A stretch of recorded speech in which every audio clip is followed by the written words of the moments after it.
ಸ್ವಾಮಿ ವಿವೇಕಾನಂದರು ಎಜುಕೇಶನ್ ಬಗ್ಗೆ ಮಾತಾಡ್ತಾ ಹೀಗೆ ಹೇಳ್ತಾರೆ, education is the manifestation of the perfection already in man ಅಂತ.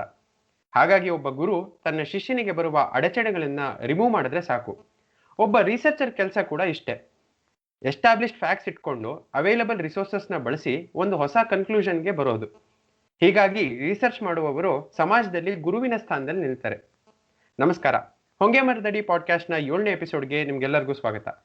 ನಮ್ಮ ಪಾಡ್ಕಾಸ್ಟ್ನ ನೀವು ಯೂಟ್ಯೂಬ್, ಸ್ಪಾಟಿಫೈ, ಜಿಯೋ ಸಾವನ್, ಗಾನಾ, ಗೂಗಲ್ ಪಾಡ್ಕಾಸ್ಟ್ ಹಾಗೆ ಬಹಳಷ್ಟು ಪಾಡ್ಕಾಸ್ಟಿಂಗ್ ಪ್ಲಾಟ್ಫಾರ್ಮ್ಸ್ ಅಲ್ಲಿ ನೀವು ಕೇಳ್ಬೋದು. ಇವತ್ತು ನನ್ನೊಂದಿಗೆ ಇಬ್ಬರು PhD ಮಾಡುತ್ತಿರುವಂತಹ ವಿದ್ಯಾರ್ಥಿಗಳಿದ್ದಾರೆ. ಒಬ್ಬ ಬೆಂಗಳೂರಿನ IISc ವಿದ್ಯಾರ್ಥಿಯಾಗಿದ್ರೆ ಇನ್ನೊಬ್ಬ ದೂರದ ತೈವಾನ್ ದೇಶದ ನ್ಯಾಷನಲ್ ಯಾಂಗ್ಮಿಂಗ್ ಯೂನಿವರ್ಸಿಟಿ ವಿದ್ಯಾರ್ಥಿ. ಸೊ ತಡ ಮಾಡದೆ ಶುರು ಮಾಡೋಣ ಇಂದಿನ ಎಪಿಸೋಡ್ನ with Varun Simha and Sujith Udupa, where we will be discussing about the topic science and research.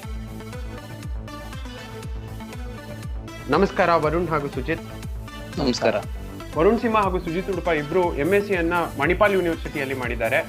Varun MSc in photonics ಮಾಡಿದ್ರೆ, Sujith MSc in nano science and technology ಮಾಡಿದ್ದಾನೆ. ಈಗ ವರುಣ್ ನ್ಯಾಷನಲ್ ಯಾಂಗ್ಮಿಂಗ್ ಯೂನಿವರ್ಸಿಟಿಯಲ್ಲಿ optical materials for photo detectors and non linear optical limiting ಎನ್ನುವ ವಿಷಯದಲ್ಲಿ PhD pursue ಮಾಡ್ತಾ ಇದ್ದಾನೆ. ಹಾಗೆ ಸುಜಿತ್ ಉಡುಪ ಭಾರತದ ಪ್ರತಿಷ್ಠಿತ ಕಾಲೇಜ್ ಆದಂತಹ IISc ಬೆಂಗಳೂರಿನಲ್ಲಿ phase transition studies in 1D nanostructures ಎಂಬ ವಿಷಯದ ಬಗ್ಗೆ PhD ಪರ್ಸ್ಯೂ ಮಾಡ್ತಾ ಇದ್ದಾನೆ. ಇಬ್ಬರಿಗೂ ಮತ್ತೊಮ್ಮೆ ನಮ್ಮ ಹೊಂಗೆ ಮರದಡಿ ಪಾಡ್ಕಾಸ್ಟ್ಗೆ ಸ್ವಾಗತ. Thank you. ವರುಣ್ ಹಾಗೂ ಸುಜಿತ್ ಇಬ್ರು PhD ಓದ್ತಾ ಇದ್ದೀರಾ. ನಿಮ್ಮ ಒಂದು ಜರ್ನಿ ಬಗ್ಗೆ ನಾನು ಕೇಳಬೇಕು ಅಂತ ಇಷ್ಟ. ಯಾಕೆಂದ್ರೆ ವರುಣ್ ಅವ್ರನ್ನ ಮೊದಲು ಕೇಳೋಣ. ಬಿಕಾಸ್ ವರುಣ್ ಮಲ್ಪೆ ಟು ತೈಪೆ ಅಂತ ನಾನು ಅವನಿಗೆ ಅವಾಗಲೇ ತಮಾಷೆ ಮಾಡ್ತಾ ಇದ್ದೆ. ಯಾಕೆಂದ್ರೆ ಮಲ್ಪೆ ಹತ್ರ ಇರೋ ಮಣಿಪಾಲಲ್ಲಿ ಅವನು MSc ಮಾಡಿದ್ದು, ಈಗ ದೂರದ ತೈವಾನ್ ನಲ್ಲಿ ಅವನು PhD ಮಾಡ್ತಾ ಇದ್ದಾನೆ. ಸೊ ಈ ಜರ್ನಿ ಬಗ್ಗೆ ಹೇಳಪ್ಪ ವರುಣ್. ಜರ್ನಿ ಅಂದ್ರೆ ಫಸ್ಟ್ BSc ಮಾಡಿದೆ ಜೈನ್ ಕಾಲೇಜ್ ಬೆಂಗಳೂರಲ್ಲಿ. ಅದಾದ್ಮೇಲೆ MSc ಸೀಟ್ ಸಿಕ್ತು ಮಣಿಪಾಲಲ್ಲಿ. ಅಲ್ಲಿ MSc ಮುಗಿಸ್ದೆ, ಇಂಟ್ರೆಸ್ಟ್ ಬೆಳೀತು, ಹಾಗೆ ಇಲ್ಲಿವರೆಗೂ ಬಂದೆ. ವರುಣ್ ಹಾಗೆ ವೀಣೆ ಕೂಡ ನುಡಿಸ್ತಾನೆ. ಸೊ ಎಲ್ಲಾ ಈ ತರ ಬಹಳಷ್ಟು ಬೇರೆ ಬೇರೆ ಕ್ಷೇತ್ರದಲ್ಲಿ ಹೇಗೆ how are you balancing all this? Balancing ಅಂದ್ರೆ ಏನ್, ನಮ್ಗೆ ರಿಸರ್ಚ್ ಮಾಡ್ತಿರುವಾಗ ಪೂರ್ತಿ ರಿಸರ್ಚ್ 24 hours ಮಾಡ್ತಿರಲ್ವಲ್ಲ, ಎಲ್ಲದಕ್ಕೂ ಟೈಮ್ ಕೊಡ್ಬೇಕು. ಸೊ ಅದಕ್ಕೂ ಟೈಮ್ ಕೊಡ್ತೀವಿ ಅಷ್ಟೇ. ಇನ್ನು ಸುಜಿತ್ ಬಗ್ಗೆ ಮಾತಾಡ್ಬೇಕು ಅಂದ್ರೆ, ಸುಜಿತ್ ಥಿಯೇಟರ್ ಟೀಮ್ ಅಲ್ಲೂ ಇದ್ದಾನೆ, ಅದ್ರ ಜೊತೆಗೆ ಈಗ IISc ನಲ್ಲಿ ಅವನು PhD ಮಾಡ್ತಾ ಇದ್ದಾನೆ. ಸೊ ಸುಜಿತ್, ನಿನ್ನ ಒಂದು ಜರ್ನಿ ಬಗ್ಗೆ ನಮ್ಗೆಲ್ಲ ಹೇಳ್ತೀಯಾ? ಜರ್ನಿ ಅಂದ್ರೆ, ಈಗ ನನಗೆ 12th ಆದ್ಮೇಲೆ ಎಲ್ರು most of my friends went for engineering and few of them for medical. BSc ನನ್ನ ಜೊತೆ ಬಂದವ್ರು ಒಬ್ನೂ ಇರ್ಲಿಲ್ಲ ನನ್ನ ಕ್ಲಾಸಿಂದ. ಸೊ ನನಗೆ ಎಂತು ಅಂದ್ರೆ ಏನ್ ಮಾಡ್ಬೇಕು ಅಂತ ಗೊತ್ತಿರ್ಲಿಲ್ಲ ನಂಗೆ. ಆಗ ಏನ್ ಮಾಡ್ಬಾರ್ದು ಅಂತ ಚೆನ್ನಾಗ್ ಗೊತ್ತಿತ್ತು. ನನಗೆ ಇಂಜಿನಿಯರಿಂಗ್ ಮಾಡಬಾರ್ದು, ಮೆಡಿಕಲ್ ಮಾಡಬಾರ್ದು ಅಂತ ಚೆನ್ನಾಗ್ ಗೊತ್ತಿತ್ತು. ನನಗೆ ಸಾಕಾಗೋಗಿತ್ತು. ಊರಲ್ಲಿ ಒಂದ್ ಕಲ್ಲು ಹೊಡೆದ್ರೆ ಒಂದು ಇಂಜಿನಿಯರಿಂಗ್ ಬೀಳುತ್ತೆ, ಇಲ್ಲ ಡಾಕ್ಟರ್ಗೆ ಬೀಳುತ್ತೆ. ಸಾಕಾಗೋಗ್ಬಿಡ್ತಾವ್ರು ನೋಡಿ. ಅದಕ್ಕೆ ಬೇಡಪ್ಪ ಇದು ಅಂದ್ರೆ CET ಬರೆಯಕ್ಕೂ ಹೋಗಿರ್ಲಿಲ್ಲ ನಾನು. ನಮ್ಮಮ್ಮ ಏನೋ ಓಡಿಸಿದ್ರು CET ಬರೆಯಕ್ಕೆ, ಅಲ್ಲಿ ಹೋಗಿ ನಿದ್ದೆ ಮಾಡಿದ್ದೆ ನಾನು. ಸೊ ಅದಾದ್ಮೇಲೆ ಸೈಂಟ್ ಜೋಸೆಫ್ಸ್ ಕಾಲೇಜ್ ಬೆಂಗಳೂರಲ್ಲಿ ನಾನು BSc ಸೇರ್ಕೊಂಡೆ. ಅಲ್ಲಿ 3 ವರ್ಷ ಹೆಂಗೋ ಮಾಡಿ ಓತ್ಲಾ ಹೊಡೆದೆ. ಅಲ್ಲಿ ಥಿಯೇಟರ್ ನಂಗೆ ಸ್ಟಾರ್ಟ್ ಆಗಿದ್ದು. ಅಲ್ಲಿ ಥಿಯೇಟರ್ಗೆ ಸೇರ್ಕೊಂಡೆ, ಅಲ್ಲಿ ನಾಟಕ ಗಿಟ್ಕ ಮಾಡಿದೆ. ಆಮೇಲೆ ನನಗೆ ಫಿಸಿಕ್ಸ್ ಅಲ್ಲೇ ಏನಾದ್ರು ಮಾಡ್ಬೇಕು ಡೀಪ್ ಆಗಿ ಅಂತ ಅನ್ಸಿ, ಯಾವ್ದಾದ್ರು ನ್ಯಾನೋ ಸೈನ್ಸ್ ಕೋರ್ಸ್ ಇದೆಯಾ ದೇಶದಲ್ಲಿ ಅಂತ ನೋಡ್ತಾ ಇದ್ದೆ. ಅವಾಗ ಮಣಿಪಾಲಲ್ಲಿ ಒಂದಿದೆ ಅಂತ ಗೊತ್ತಾಯ್ತು. ಸೊ ಅಲ್ಲಿ ಹೋಗ್ಬಿಟ್ಟು MSc ಸೇರಿದೆ. MSc ಆದ್ಮೇಲೆ 2 ವರ್ಷ ಮುಗಿಸಿದ್ಮೇಲೆ PhDನೂ ನನ್ಗೆ ಇಂಡಿಯಾದಲ್ಲಿ ಮಾಡ್ಬೇಕು ಅಂತ ಇತ್ತು. ಆಚೆ ಹೋಗೋದಿತ್ತು, ಬಟ್ ನನಗೆ ಇಲ್ಲೇ ಮಾಡೋಣ ಅಂತ ಆಸೆ ಇತ್ತು. ಸೊ ಇದಕ್ಕೆ ಇಂಡಿಯಾದಲ್ಲಿ ಆಕ್ಚುಲಿ PhD ಸೇರೋದು ಕಷ್ಟ. ಫಾರಿನರ್ ಸಿಗೋದು ಅಂದ್ರೆ ಈಸಿ ಅಂತ ಹೇಳ್ತಿಲ್ಲ, ಒಂದು ಪೇಪರ್ ಗೀಪರ್ ಮಾಡ್ಕೊಂಡ್ಬಿಟ್ರೆ ಅಥವಾ ಯಾರು ಕನೆಕ್ಷನ್ ಇದ್ರೆ ಚೆನ್ನಾಗಿ ಸಿಗತ್ತೆ. ಇಂಡಿಯಾದಲ್ಲಾದ್ರೆ ಎಕ್ಸಾಮ್ ಬರಿಬೇಕು. ಸೊ ಓದ್ನೇ ಇತ್ತು. ಸೊ 1 ವರ್ಷ ಗ್ಯಾಪ್ ತಗೊಂಡೆ. ಆ 1 ವರ್ಷ ಗ್ಯಾಪ್ದಲ್ಲಿ ಒಂದು ನಾಟಕನೂ ಮಾಡಿದೆ, ಕೆಲವೊಂದು ಒಂದಿಷ್ಟು ಕಾಂಪಿಟೇಟಿವ್ ಎಕ್ಸಾಮ್ಸ್ ಎಲ್ಲ ಬರ್ದೆ, ಕ್ಲಿಯರ್ ಆಯ್ತು. ಇಂಟರ್ವ್ಯೂ ಮಾಡಿದೆ, ಇಂಟರ್ವ್ಯೂಗೆ ಕೆಲವೊಂದು ಕ್ಲಿಯರ್ ಆಯ್ತು. ಸೊ ಈಗ IISc ಬಂದು ಕೂತ್ಕೊಂಡಿದ್ದೀನಿ. ಅದು IISc ಸೇರಿದ್ರು IISc ಹೋಗಕ್ಕಾಗಿಲ್ಲ ಇನ್ನು, ಕೊರೋನಾದಿಂದ ಮನೇಲೆ PhD ಮಾಡ್ತಾ ಇದ್ದೀನಿ. ಓ, ಇದನ್ನೆಲ್ಲ ಕೇಳ್ತಾ ಇದ್ರೆ PhD ಮಾಡೋರು ಅಂದ್ರೆ ಯೂಶಲಿ ಒಂಥರ ನರ್ಡ್ಗಳಾಗಿರ್ತಾರೆ, ಓದೋದ್ರಲ್ಲಿ ತುಂಬಾ ಪುಸ್ತಕದ ಹುಳ ಆಗಿರ್ತಾರೆ ಅಂತ ಹೇಳಿ. ಅಂಡ್ ಇನ್ಫ್ಯಾಕ್ಟ್ ಸುಜಿತ್ ಮಾತಾಡ್ಬೇಕಾದ್ರೆ ಇದ್ರ ಬಗ್ಗೆ, ಕಾಂಪಿಟೇಟಿವ್ ಎಕ್ಸಾಮ್ ಬಗ್ಗೆ ಹೇಳ್ದ, ಅವನಿಗೆ ಹೋಗಕ್ಕೆ ಇಷ್ಟ ಇರಲಿಲ್ಲ ಅನ್ನೋ ತರ. ಇಂಡಿಯಾದಲ್ಲಿ ತುಂಬಾ ಒಂಥರ ಈ ಎಕ್ಸಾಮ್ ಬರಿ, ಮಾರ್ಕ್ಸ್ ತಗೋ ಅಥವಾ ಇನ್ನೊಂದೇನೋ ಮಾಡು, ಈ ತರ ಜಾಸ್ತಿ. ಸೊ ಅದ್ರ ಬಗ್ಗೆ ಒಂದ್ ಸ್ವಲ್ಪ ಎಲಾಬ್ರೇಟ್ ಮಾಡ್ತೀಯಾ ಸುಜಿತ್? ಅಂದ್ರೆ ನನಗೆ ಅಂದ್ರೆ ಓದ್ತೀನಿ, ನಾನು ಓದೋದಲ್ಲಿ ಇದಂತ ಏನಿಲ್ಲ. ನನ್ ಕಾಂಪಿಟೇಟಿವ್ ಎಕ್ಸಾಮ್ಸ್ ಅಂದ್ರೆ ಆಗಲ್ಲ ನನಗೆ. ನೀವು ಒಂದು ಕ್ವಶನ್ ಕೇಳ್ಬಿಟ್ಟು ಸಿಲೆಬಸ್ ಇಂದ ಹೇಳು, ಆನ್ಸರ್ ಹೇಳು ಅಂದ್ರೆ ಹೇಳ್ತೀನಿ. ಅದೇ ನನ್ ಮುಂದೆ ಒಂದು ಟೈಮರ್ ಇಟ್ಬಿಟ್ಟು ಹೇಳು ಅಂದ್ರೆ ನಾನು ನರ್ವಸ್ ಆಗೋಗ್ಬಿಡ್ತೀನಿ. ಅದೇ ಆಗಿದೆ ನನಗೆ. ಸೊ ನನಗೆ ಸ್ವಲ್ಪ ಟ್ರೈ ಮಾಡಿದೆ ಕಾಂಪಿಟೇಟಿವ್ ಎಕ್ಸಾಮು, ಗಿಟ್ಲಿಲ್ಲ, ಬಿಟ್ಬಿಟ್ಟೆ. ಬಟ್ ಆಮೇಲೆ PhD ಸೇರ್ಬೇಕಾದ್ರೆ ಮತ್ತೆ ಅದೇ ವಾಪಸ್ ಹಿಡಿತು ನನಗೆ. ಕಾಂಪಿಟೇಟಿವ್ ಎಕ್ಸಾಮ್ ಬರಿಬೇಕಿತ್ತು, ಗೇಟ್ ಬರಿಬೇಕಿತ್ತು ಅಥವಾ ನೆಟ್ ಬರಿಬೇಕಿತ್ತು. ಅಂಡ್ ಇನ್ನೊಂದು ಮೋಡ್ ಇದೆ, ಇನ್ಸ್ಪೈರ್ ಅಂತ, ನನಗೆ ಅದರಿಂದ ಸಿಕ್ಕಿದ್ದು. ಸೊ ಅದನ್ನೆಲ್ಲ ಆಮೇಲೆ ಡೀಟೇಲ್ ಆಗಿ ಹೇಳ್ತೀನಿ ಹೆಂಗ್ ಸೇರ್ಬೋದು ಅಂತ. ಸೊ ಕಾಂಪಿಟೇಟಿವ್ ಎಕ್ಸಾಮ್ ಇತ್ತು, ಹಂಗೋ ಹಿಂಗೋ ಮಾಡಿ ಒಂದು ಕಾಂಪಿಟೇಟಿವ್ ಎಕ್ಸಾಮ್ ಪಾಸ್ ಮಾಡ್ಕೊಂಡು ಇಂಟರ್ವ್ಯೂ ಅಲ್ಲಿ ಬಂದೆ. ಸೊ ಒಂದು ಪ್ರಾಬ್ಲಮ್ ಏನು ಅಂದ್ರೆ, ಇಂಡಿಯಾದಲ್ಲಿ ಈಗ ಬೇರೆ ಕಡೆ ಎಲ್ಲರೂ ನೀನ್ PhD ಮಾಡ್ತೀಯ ಅಂದ್ರೆ ಯೂಶಲಿ, ಅಂದ್ರೆ ಜನರಲ್ ಆಗಿ ಹೇಳ್ತಿಲ್ಲ ನಾನು, ಕೆಲವೊಂದು ಕಂಟ್ರೀಸ್ ಅಲ್ಲಿ so you go through the PhD supervisor. ಅವರಿಗೆ ಮೇಲ್ ಹಾಕ್ಬೇಕು ನೀನು. ಆಮೇಲೆ ಅವ್ರ ಅಂಡರ್ ನಿನ್ ಪ್ರಾಜೆಕ್ಟ್ ಖಾಲಿ ಇದ್ರೆ, ಅವ್ರಿಗೆ ನಿನ್ ಪ್ರೊಫೈಲ್ ಇಷ್ಟ ಆಯ್ತು ಅಂದ್ರೆ ಸೊ ದಿಲ್ ಮುಂದುವರಿತಾರೆ, ನಿನ್ನ ಇಂಟರ್ವ್ಯೂ ಮಾಡ್ತಾರೆ ಅಥವಾ ನಿನ್ನ ಇಂಟ್ರೆಸ್ಟ್ ನೋಡ್ತಾರೆ. ಇಂಡಿಯಾದಲ್ಲಿ ಕೆಲವೊಂದ್ ಕಡೆ ಆಗಲ್ಲ. You join an institute first for PhD, then they will assign you guide.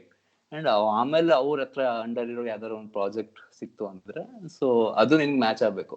So usually ಏನಾಗುತ್ತೆ ಅಂದ್ರೆ, ಇಂಡಿಯಾದಲ್ಲಿ PhD ಮಾಡ್ಬೇಕು ಅಂದ್ರೆ ಸ್ವಲ್ಪ ಓಪನ್ ಮೈಂಡೆಡ್ ಇರ್ಬೇಕು. ಅಂದ್ರೆ ನಾನು ಇದನ್ನೇ ಮಾಡ್ತೀನಿ, ಈ ಟಾಪಿಕ್ ಮೇಲೆ ಮಾಡ್ಬೇಕು ಅಂತ ಕೂತ್ರೆ ಸ್ವಲ್ಪ ಸಿಗದ್ ಕಷ್ಟ. ಸೊ ಸ್ವಲ್ಪ ಬ್ರಾಡ್ ಏರಿಯಾ, ಬ್ರಾಡ್ ಪರ್ಸ್ಪೆಕ್ಟಿವ್ ಇತ್ತು ಅಂದ್ರೆ ನಿನಗೆ okay, you can actually learn something, do something. ಇಲ್ಲ ಅಂದ್ರೆ PhD will be a burden. ತುಂಬಾ Okay. ಜನಕ್ಕೆ ಅದೇ ಆಗೋದು ಇಲ್ಲಿ ಇಂಡಿಯಾದಲ್ಲಿ, PhD ಅಂದ್ರೆ ಬರ್ಡನ್ ಅಂತ ತಿಳ್ಕೊಂಡ್ಬಿಡ್ತಾರೆ. ಬಟ್ ಇಂಟ್ರೆಸ್ಟ್ ಇರ್ಬೇಕು. ಹ್ಮ್. ವರುಣ್, ನಿನ್ನ ಒಂದು ಎಕ್ಸ್ಪೀರಿಯನ್ಸ್ ಏನು? ಬಿಕಾಸ್ ಇವನ್ ಇಂಡಿಯಾದ ಪರ್ಸ್ಪೆಕ್ಟಿವ್ ಇಂದ ಹೇಳ್ದ, ನೀನು ಅಬ್ರಾಡಿಗೆ ಹೋಗಿ ಅಲ್ಲಿ ಒಂದು PhD ಮಾಡ್ತಾ ಇದೀಯಾ. ಸೊ ನಿನ್ನ ಒಂದು ಎಕ್ಸ್ಪೀರಿಯನ್ಸ್ ಏನು? ಸೊ ಈಗ ಅಬ್ರಾಡ್ ಬರಕ್ ಮುಂಚೆನೂ ನಾವು CET ಬರ್ದಿರ್ತೀವಿ ಅಲ್ವಾ. ಹೌದು. Obviously even I was force to write CET. ಈ CET ಬರೆಯೋ ಪ್ರಾಸೆಸ್ ಹೆಂಗಿತ್ತಂದ್ರೆ, ನನ್ಗೆ ಆ OMR ಶೀಟ್ ಕೊಡ್ತಾರಲ್ಲ, ಕ್ವಶನ್ ಪೇಪರ್ ಕೊಡಕ್ ಮುಂಚೆ ಆನ್ಸರ್ ಬರಿತಿದ್ವಿ ನಾವು. OMR ಶೀಟ್ ಅಲ್ಲಿ ಡಿಸೈನ್ ಮಾಡಿ ಇಟ್ಬಿಟ್ಟು ಬರ್ತಿದ್ದೆ. ನಂದು ಸೇಮ್ ಕೇಸ್. ನನಗೆ ಇಂಜಿನಿಯರಿಂಗ್ ಮಾಡಕ್ ಇಷ್ಟ ಇರ್ಲಿಲ್ಲ. ಅಂಡ್ ಡಾಕ್ಟರ್ ಅಂತೂ ನನ್ನ ಮುಂಚಿಂದಾನು ಹೆಂಗೆ ಅಂದ್ರೆ, ಚೈಲ್ಡ್ಹುಡ್ ಆಗ್ಲಿ ಅಥವಾ PUC ಆಗ್ಲಿ, ನನ್ ಆವರೇಜ್ ಸ್ಟೂಡೆಂಟೇ ಕಂಪ್ಲೀಟ್ಲಿ, ಅಥವಾ ಬಿಲೋ ಆವರೇಜ್ ಸ್ಟೂಡೆಂಟ್. ನಾನು PUC ಲಂತೂ ನನ್ಗೆ ಏನು ಬರ್ತಿರ್ಲಿಲ್ಲ. ನಾನು ಪಾಸ್ ಆಗಿದ್ದು ಹೆಚ್ಚು PUC ಲಿ. ಈ ತರ ಸ್ಟೂಡೆಂಟ್ ನಾನು. ಸೊ ನನ್ CET ಆಬ್ವಿಯಸ್ಲಿ ಇಂಟ್ರೆಸ್ಟ್ ಇರ್ಲಿಲ್ಲ ಕೂಡ. ನನ್ಗೆ ಮೆಡಿಕಲ್ ಅಂತೂ ನನ್ನ ಕೈಲಿ ಆಗ್ತಾನೂ ಇರ್ಲಿಲ್ಲ, ಬಿಕಾಸ್ ಅದಕ್ಕೆ ಮಾರ್ಕ್ಸ್ ಬೇಕು. ಬಟ್ ನಾನ್ ಏನಂದ್ರೆ, ಮುಂಚಿಂದಾನು ಕೂಡ ಏನೋ ಒಂದು ಮಾಡ್ಬೇಕು ಸೈನ್ಸ್ ಅಲ್ಲಿ, ಏನೋ ಒಂದು ಅಚೀವ್ ಮಾಡ್ಬೇಕು, ಏನೋ ಒಂದು ಗೊತ್ತಿರ್ಲಿಲ್ಲ, ಏನೋ ಮಾಡ್ಬೇಕು ಅಂತಿತ್ತು ಅಷ್ಟೇ. ಸುಮ್ನೆ ಅನ್ಕೊಳ್ಳೋದು ಅಷ್ಟೇ. ಅವಾಗ ಬರೀ ಅನ್ಕೊಳ್ಳೋದ್ರಲ್ಲಿ ಟೈಮ್ ಕಳೀತಿದ್ದೆ. ಸೊ ಆತರ. ಬಟ್ ದೆನ್ BSc ಮುಗಿದ್ಮೇಲೆ ಸ್ವಲ್ಪ ಟ್ರ್ಯಾಕ್ ಬರಕ್ ಶುರು ಮಾಡಿದೆ. ಒಂದು BSc ಫೈನಲ್ ಇಯರ್ ಅಲ್ಲಿ ಪ್ರಾಜೆಕ್ಟ್ಸ್ ಎಲ್ಲ ಬಂತು. ಅದಾದ್ಮೇಲೆ MSc ಲಿ ಪ್ರಾಜೆಕ್ಟ್ಸ್ ಎಲ್ಲ ಚೆನ್ನಾಗಿ ನಡೀತಲ್ಲ. ಆಗಿದ್ರಿಂದ ನನ್ಗೆ ಕಾಂಪಿಟೇಟಿವ್ ಎಕ್ಸಾಮ್ಸ್ ಅಗೈನ್ ನನ್ಗೆ ಆಗ್ ಬರಲ್ಲ. ನನಗೂ ಅದೇ ಪ್ರಾಬ್ಲಮ್ ಇದೆ. ಅಂಡ್ ಕಾಂಪಿಟೇಟಿವ್ ಎಕ್ಸಾಮ್ಸ್ ನಾನು ಬರೆಯಕ್ಕೆ ಪ್ರಯತ್ನ ಕೂಡ ಪಡ್ಲಿಲ್ಲ. ಡೈರೆಕ್ಟ್ ಆಗಿ ನಾನು ಪ್ರಾಜೆಕ್ಟ್ ಮಾಡ್ತಿರುವಾಗ ನನ್ನ ಪ್ರೊಫೆಸರ್ ಥ್ರೂ ಒಬ್ರು ಕಾಂಟ್ಯಾಕ್ಟ್ ಇತ್ತು, ಇನ್ನೊಬ್ರು ಪ್ರೊಫೆಸರ್ ಇಲ್ಲಿ ತೈವಾನ್ ಅಲ್ಲಿ. ಅವ್ರಿಗೆ ಮೇಲ್ ಹಾಕ್ದೆ, ನನ್ನ CV ಕಳಿಸ್ದೆ. ಅವ್ರಿಗೆ ನಿನ್ ಪ್ರೊಫೈಲ್ ಇಷ್ಟ ಆಯ್ತು ನನ್ಗೆ, ಓಕೆ ಬಾ ಇಲ್ಲಿ ಅಂತ ಹೇಳಿದ್ರು. ಬಂದೆ. ಸೊ ಈ ತರ ಪ್ರೋಸೆಸ್. ಬಟ್ ಇದು ಅಪ್ಲೈ ಮಾಡಿದ್ರೆ ಎಲ್ರಿಗೂ ಸಿಕ್ಬಿಡುತ್ತೆ ಅಂತ ಹೇಳಕ್ ಆಗಲ್ಲ. It depends. ನಮ್ಗೆ ಇವಾಗ ನಮ್ ಇಂಟ್ರೆಸ್ಟ್ ಏನಿದೆ, ನಮ್ ಸ್ಕಿಲ್ ಏನಿದೆ, ಇದೆಲ್ಲ CV ಬರ್ದಿರ್ತೀವಲ್ಲ, ಸೊ ಇದನ್ನ ನೋಡಿ ತಗೊಳ್ತಾರ ಅವರು. ಓಕೆ ಓಕೆ, ಈ ತರ ಪ್ರಾಸೆಸ್. ಓಕೆ. ಸೊ PhD ಯಾವ ವಿಷಯದ ಬಗ್ಗೆ ನೀನು ಮಾಡ್ತಿರೋದು ವರುಣ್? ಸೊ ಈಗ ನಾನು ಏನ್ ಮಾಡ್ತಿದ್ದೀನಿ ಅಂದ್ರೆ, ನನ್ನ 2 ಟಾಪಿಕ್ ಪ್ಯಾರಲಲಿ ಮಾಡ್ತಿದ್ದೀನಿ. ಒಂದು ಫೋಟೋ ಡಿಟೆಕ್ಟರ್ಸ್ ಅಂತ ನನ್ನ ಮೇನ್ ಪ್ರಾಜೆಕ್ಟ್ ಇದು. ಸೊ ಈಗ ಪೆರೋವ್ಸ್ಕೈಟ್ ಅಂತ ಒಂದು ಮೆಟೀರಿಯಲ್ ಇರುತ್ತೆ. ನಮ್ಮ ಅರ್ಥದ್ದು 38% ಮಾಸ್ ಪೆರೋವ್ಸ್ಕೈಟೇ ಕವರ್ ಆಗಿರೋದು. ಪೆರೋವ್ಸ್ಕೈಟ್ ಇಂದಾನೆ ಕವರ್ ಆಗಿರೋದು. ಸೊ ಈ ಒಂದು ಮೆಟೀರಿಯಲ್ಗೆ ABX3 ಫಾರ್ಮ್ ಇರುತ್ತೆ. A is cation, B is also a cation, and X3 ಇದು anion. cation ಅಂದ್ರೆ ಪಾಸಿಟಿವ್ಲಿ ಚಾರ್ಜ್, ಮತ್ತೆ anion is negatively charge. So ಈ ತರ ಒಂದು ಫಾರ್ಮುಲಾ ಇರೋ, ಜನರಲ್ ಫಾರ್ಮುಲಾ ಇರೋ ಒಂದು ಪೆರೋವ್ಸ್ಕೈಟ್ ಅನ್ನೋ ಮೆಟೀರಿಯಲ್ ಅದು ನ್ಯಾಚುರಲಿ ಅವೈಲೇಬಲ್. ಬಟ್ ನಾವು ಲ್ಯಾಬ್ ಅಲ್ಲಿ ಈ ಮೆಟೀರಿಯಲ್ ನ ಸ್ವಲ್ಪ ಇಂಜಿನಿಯರಿಂಗ್ ಮಾಡಿ ಲೈಟ್ ಆಗಿ ಮಾಡಿಫೈ ಮಾಡ್ಬಿಟ್ಟು ಒಂಥರ ಲ್ಯಾಬ್ ಮೇಡ್ ಮೆಟೀರಿಯಲ್ಸ್ ಅಂತ ಹೇಳ್ಬೋದು. ಇದ್ರಲ್ಲಿ ಒಂದು ಫೋಟೋ ಡಿಟೆಕ್ಟರ್ ಅಂತ ಮಾಡ್ತೀವಿ. ಹ್ಮ್. ಈ ಫೋಟೋ ಡಿಟೆಕ್ಟರ್ ಅಂದ್ರೆ ಏನಪ್ಪಾ ಅಂದ್ರೆ, ಈಗ ಇಷ್ಟ ಫೋಟಾನ್ಸ್ ಅಂತ ಇರುತ್ತೆ. ಫೋಟಾನ್ಸ್ ಅಂದ್ರೆ light, technically hmm. Basic of light, ಇದು ಒಂಥರ basic particle of light. Hmm. So ಈ ಫೋಟಾನ್ ನಮ್ ಮೆಟೀರಿಯಲ್ ಮೇಲೆ ಬಿದ್ರೆ ಇಷ್ಟು ಎಲೆಕ್ಟ್ರಾನ್ಸ್ ಹೊರಗಡೆ ಕೊಡ್ತದು. ಹಾ. ಸೊ ಇದು ಎಷ್ಟು ಫೋಟಾನ್ ಎಷ್ಟು ಎಲೆಕ್ಟ್ರಾನ್ ಹೊರಗಡೆ ಕೊಡ್ತಿದೆ, ಇದನ್ನೆಲ್ಲ ನಾವು ಮೆಟೀರಿಯಲ್ಗೆ ಚೆಕ್ ಮಾಡ್ತೀವಿ. ಲೈಕ್ ಮೆಟೀರಿಯಲ್ ಮೇಲೆ ಎಕ್ಸ್ಪೆರಿಮೆಂಟ್ ಮಾಡಿ ನೋಡ್ತೀವಿ. Okay okay okay. ನೀನು ಫೋಟಾನ್ಸು ಅದ್ರ ಬಗ್ಗೆ ಎಲ್ಲ ಎಕ್ಸ್ಪ್ಲೈನ್ ಮಾಡ್ಬೇಕಾದ್ರೆ, ಫೋಟಾನಿಕ್ಸ್ ಬಗ್ಗೆ ಏನೋ ಒಂದು ಕಾನ್ಸೆಪ್ಟ್ ಎಕ್ಸ್ಪ್ಲೈನ್ ಮಾಡ್ಬೇಕಾದ್ರೆ, ಫೋಟೋ ಅನ್ನೋ ವರ್ಡು ಎಲ್ಲರಿಗೂ ಪರಿಚಿತವಾದಂಥ ವರ್ಡ್ ಅದು. ಸೊ ಈ ಯಾವ್ದಾದ್ರು ಫನ್ನಿ ಇನ್ಸಿಡೆಂಟ್ಸ್ ಏನಾದರೂ ನಡೆದಿದ್ಯಾ? ಲೈಕ್ ನಾನು ಇದ್ರ ಬಗ್ಗೆ ರಿಸರ್ಚ್ ಮಾಡ್ತಿದ್ದೀನಿ ಅಂತ ಹೇಳಿದಾಗ, ಓ ಫೋಟೋ ಬಗ್ಗೆನಾ, ಫೋಟೋ ತೆಗಿಯೋದಾ, ಈ ಥರ ಏನಾದರೂ ಆಗಿತ್ತಾ? ಫೋಟೋ ತೆಗೆಯೋದು ಅಂದ್ರೆ ಈಗ ನಮ್ಮ ಕೋರ್ಸ್ ವರ್ಕ್ ಬಗ್ಗೆನೇ ಹೇಳ್ತೀನಿ ನಾನು. ಜನರಲಿ ನಮ್ಮ ರಿಲೇಟಿವ್ಸ್ ಎಲ್ಲ ಕೇಳುವಾಗ ಅಥವಾ ಯಾರೋ ಕೇಳುವಾಗ ಜನರಲಿ, ಹ್ಮ್. ಏನ್ ಕೋರ್ಸು? MSc. ಏನು MSc? ಫೋಟಾನಿಕ್ಸ್. ಫೋಟೋ ತೆಗೆಯೋ ಕೋರ್ಸ್ ಬೆಂಗಳೂರಿಂದ ಉಡುಪಿವರೆಗೂ ಹೋಗ್ಬೇಕಾ ಅಂತ ಕೇಳಿದ್ರು. ಸೊ ನಮ್ ಜನಗಳಿಗೆ ಫೋಟಾನಿಕ್ಸ್ ಅಂದ್ರೆ ಇನ್ನೂ ಅಷ್ಟೊಂದು ಪರಿಚಯ ಇಲ್ಲ, ಬಿಕಾಸ್ ಇಂಡಿಯಾದಲ್ಲಿ ಇದೆಲ್ಲ ಹೊಸ ಕೋರ್ಸ್ಗಳು ಒಂಥರ. ಬಟ್ ಯುರೋಪ್ ಅಥವಾ ಬೇರೆ ಕಡೆ ಎಲ್ಲ ತುಂಬಾ ಫೇಮಸ್ ಇದೆ ಫೋಟಾನಿಕ್ಸ್ ಅನ್ನೋ ಸಬ್ಜೆಕ್ಟ್ ಈಗ. ಅಂಡ್ ಯುರೋಪಿಯನ್ಸ್ ಆಲ್ರೆಡಿ 21st ಸೆಂಚುರಿನ ಫೋಟಾನಿಕ್ಸ್ ಎರಾ ಅಂತ ಕರಿತಿದ್ದಾರೆ. ಓಕೆ.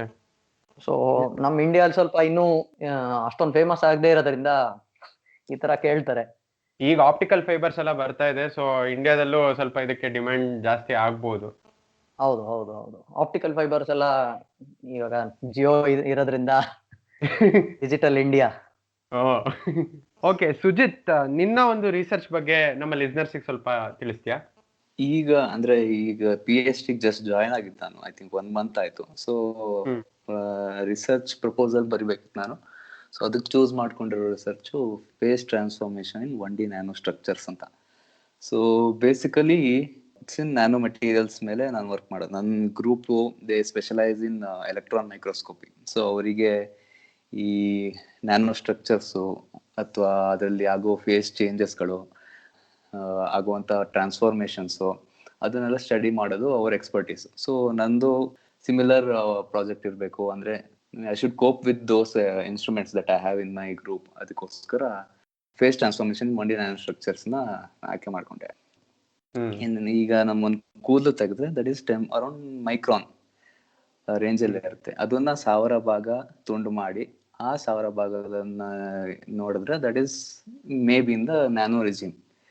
ಸೊ ಅಷ್ಟು ಸಣ್ಣ ರೆಜಿಮ್ ಅಲ್ಲಿ ನಾವು ವರ್ಕ್ ಮಾಡೋದು. That is basic of nano science, ನಮ್ಮ ನ್ಯಾನೋ ಮೆಟೀರಿಯಲ್ಸ್ ನ ಸ್ಟಡಿ ಮಾಡೋದು. ಸೊ ಅದರಲ್ಲಿ ನಾನು ಸ್ಟಡಿ ಮಾಡೋದು ಹೇಗೆ ಬಿಹೇವಿಯರ್ ಆಗುತ್ತೆ, ಅದನ್ನ ಸಿಂಥಸೈಸ್ ಮಾಡೋದು ಹೇಗೆ, ಅಥವಾ ಕ್ಯಾಟಲಿಸಿಸ್ ರೂಟ್ ಹೆಂಗಾಗುತ್ತೆ. ಸೊ ಅದನ್ನೆಲ್ಲ ಸ್ಟಡಿ ಮಾಡೋ ಪ್ಲಾನ್ ಇದೆ ಇನ್ನು. ಸೊ ಜಸ್ಟ್ ಜಾಯಿನ್ ಆಗಿರೋದ್ರಿಂದ so this is the plan. ಮುಂಚೆ ನಾನು ಒಂದು ಸೆನ್ಸ್ ಅಂತ ಬೆಂಗಳೂರಲ್ಲಿ centre for nano and soft matter science ಅಲ್ಲಿ ಪ್ರಾಜೆಕ್ಟ್ ಮಾಡ್ತಾ ಇದ್ದೆ. ಅಲ್ಲಿ ಗ್ರಫೀನ್ ಮೇಲೆ ವರ್ಕ್ ಮಾಡ್ತಿದ್ದೆ ಅಂಡ್ ಇನ್ನೊಂದು ಪ್ರಾಜೆಕ್ಟ್ ಬ್ಯಾಟ್ರಿ ಸೆಪರೇಟರ್ಸ್ ಮೇಲೆ ವರ್ಕ್ ಮಾಡ್ತಿದ್ದೆ. So they all come under nano science regime. ಅಂದ್ರೆ ಈಗ ನ್ಯಾನೋ ಸೈನ್ಸ್ ಅನ್ನೋ ವರ್ಡ್ ಹೊಸದಾಗಿ ಕೋಪ್ ಮಾಡಿರೋದು, ಹಾಟ್ ವರ್ಡ್ ಅಂತ, ಹಾಟ್ ಟಾಪಿಕ್ ಅಂತ ಏನ್ ಹೇಳ್ತೀವಲ್ಲ. ಸೊ ಈ ರಿಸರ್ಚ್ ನ ಯಾವಾಗಿಂದನೂ ಮಾಡ್ಕೊಂಡ್ ಬಂದಿದೀವಿ. Chemistry is basically nano science research ಒಂದೇ. ಅದು ನಮಗೆ ಕೇಳಕ್ ಮಜವಾಗಿರತ್ತೆ ಅಂತ ನ್ಯಾನೋ ಸೈನ್ಸ್, ನ್ಯಾನೋ ಟೆಕ್ನಾಲಜಿ ಅಂತ ಈಗ ಸ್ವಲ್ಪ ಬಸ್ ವರ್ಡ್ ಕ್ರಿಯೇಟ್ ಮಾಡ್ತಾ ಇದ್ದಾರೆ. So this is what I plan to do. I hope I do it. Okay, ನಿಮ್ಗೆ ಈ ಒಂದು ಕೆರಿಯರ್ ಪಾತ್ ಅನ್ನ ಚೂಸ್ ಮಾಡೋದಕ್ಕೆ ಮನೆಯಲ್ಲೆಲ್ಲ ಹೇಗ್ ಸಪೋರ್ಟ್ ಮಾಡಿದ್ರು? ಇನ್ ಜನರಲ್ ಇಂಡಿಯಾದಲ್ಲಿ ಈ ತರ ಒಂದು ಸೈಂಟಿಫಿಕ್ ರಿಸರ್ಚ್ ಮಾಡ್ತೀನಿ ಅಥವಾ ನನ್ನ ಸೈನ್ಸ್ ಅನ್ನೇ ನನ್ನ ಕೆರಿಯರ್ ಆಗಿ ತಗೊಂತೀನಿ ಅಂದಾಗ ಜನರಲ್ಲಿ ಒಂದ್ ಸ್ವಲ್ಪ ಬೇರೆ ತರದೇ ಒಂದು ದೃಷ್ಟಿಕೋನ ಇದೆ. ಮಾನಿಟರಿಯಾಗಿ ಅವ್ರಿಗೆ ಏನ್ ಸಿಗತ್ತೆ, ನನಗೆ ಈ ಕೆರಿಯರ್ ಪಾತ್, ನಂಗೆ ಕೆಲಸ ಸಿಗತ್ತಾ ಇಲ್ವಾ, ಈ ತರ ಎಲ್ಲ ಒಂದಷ್ಟು ಕ್ವಶನ್ಗಳು ಮೂಡುತ್ತೆ. ಸೊ ಅದ್ರ ಬಗ್ಗೆ ಕಮೆಂಟ್ ಮಾಡ್ತೀಯಾ ಸುಜಿತ್? ಅಂದ್ರೆ ಈಗ ನಾನು ಮನೇಲಿ ಹೇಳಿದಾಗ ಇಲ್ಲಪ್ಪ ನಾನು ಇಂಜಿನಿಯರಿಂಗ್ ಮಾಡಲ್ಲ, ಮೆಡಿಕಲ್ ಮಾಡಲ್ಲ ಅಂದ್ರೆ ನಾನು ಈ ಕಡೆ ಹೋಗ್ತೀನಿ, ಸೈನ್ಸ್ ಕಡೆ ಹೋಗ್ತೀನಿ, ಸೈಂಟಿಸ್ಟ್ ಆಗ್ತೀನಿ ಅಂದಾಗ ಸೊ ಅವ್ರಿಗೇನು ಪ್ರಾಬ್ಲಮ್ ಇರಲಿಲ್ಲ. They are proud. ಓಕೆ, ಏನಾದ್ರು ಬೇರೆ ತರ ಮಾಡ್ತಾನಂತ, ಅವ್ರ ಮನಿ ಬಗ್ಗೆ ಏನು ಚಿಂತೆ ಇರಲಿಲ್ಲ. ಬಿಕಾಸ್ ಅವ್ರಿಗೆ ಗೊತ್ತಿತ್ತು, I can choose different career path. ಇದರ ಇಂಡಸ್ಟ್ರಿಗೆ ಹೋಗ್ಬೋದು, or I can be a scientist or lecturer basically if I don't want to be either one of those. So that was not a problem with family. ಈಗ basic ಇರೋದೇನು ಅಂದ್ರೆ ಏನ್ ಮಾಡ್ತಾರೆ scientist ಈಗ PhD ಆದ್ಮೇಲೆ ಅಥವಾ MSc ಆದ್ಮೇಲೆ students ಏನ್ ಮಾಡ್ತಾರೆ ಅಂತದ್ ಐಡಿಯಾ ಮನೆಗೆ ಯಾರು ಇರಲ್ಲ. ಈಗ ಇಂಜಿನಿಯರಿಂಗ್ ಆಗ್ತೀಯ ಅಂದ್ರೇನು ಅವ್ರಿಗೆ ಗೊತ್ತಿರೋದೇನೋ ಕಂಪ್ಯೂಟರ್ ಮುಂದೆ 10 hours ವರ್ಕ್ ಮಾಡ್ತಾನೆ, ತಿಂಗಳ ಕೊನೆಯಲ್ಲಿ ಲಕ್ಷಗಟ್ಟಲೆ ಸಂಬಳ ಬರುತ್ತೆ. ಡಾಕ್ಟರ್ ಆದ್ರೆ ಗೊತ್ತಿರುತ್ತೆ, ಹಾಸ್ಪಿಟ್ಲ್ಗೆ ಹೋಗಿ ನೋಡಿರ್ತಾರೆ ಡಾಕ್ಟರ್ ಆಚಾ ಇವನ್ ಇದೆಲ್ಲ ವರ್ಕ್ ಮಾಡ್ತಾರೆ ಅಂತ. ಇಂಜಿನಿಯರಿಂಗ್ ಅಲ್ಲೂ ಐ ಮೀನ್ ಕಂಪ್ಯೂಟರ್ ಮುಂದೆ ವರ್ಕ್ ಮಾಡಿ ಕಂಪ್ಯೂಟರ್ ಅಂತ ತಿಳ್ಕೊಂಡ್ಬಿಡ್ತಾರೆ ಇಂಜಿನಿಯರಿಂಗ್ ಅಂದ್ರೆ ಏನು ಹಳ್ಳಿಗರಿಗೂ. ಸಾಫ್ಟ್ವೇರ್ ಇಂಜಿನಿಯರ್ ಸಾಫ್ಟ್ವೇರ್ ಮಾಡ್ತಿದ್ಯಾ ಅಂದ್ಬಿಡ್ತಾರೆ ಅವರು. ಸೊ ಜನರಲ್ ಕಾನ್ಸೆಪ್ಟ್ ಇರೋದು. ಈಗ ವಿಜ್ಞಾನಿ ಏನ್ ಮಾಡ್ತಾನೆ ಅಂತ ಕೇಳಿದಾಗ ನಮಗೆ ಎಲ್ಲಿಂದ ಬರ್ಬೇಕು ಐಡಿಯಾ ಜನಕ್ಕೆ? ಐದರ್ ಟಿವಿಯಿಂದ, ಸಿನಿಮಾದಲ್ಲಿ ಏನ್ ತೋರಿಸ್ತಾರೆ, ಒಂದಿಷ್ಟು ನೀಲಿ ಕಲರ್ ಹಳದಿ ಕಲರ್ ಬಣ್ಣದ ಟೆಸ್ಟ್ ಟ್ಯೂಬ್ ಅಲ್ಲಿ ಬಣ್ಣದ ಕಲರ್ ಹಾಕ್ಬಿಟ್ಟು ಆ ಕಡೆ ಈ ಕಡೆ ಮಿಕ್ಸ್ ಮಾಡ್ಬಿಟ್ರೆ ವಿಜ್ಞಾನಿ ಅಂತ ತೋರ್ಸಿರ್ತಾರೆ ಅಷ್ಟೇ, ಇನ್ನೇನಿಲ್ಲ.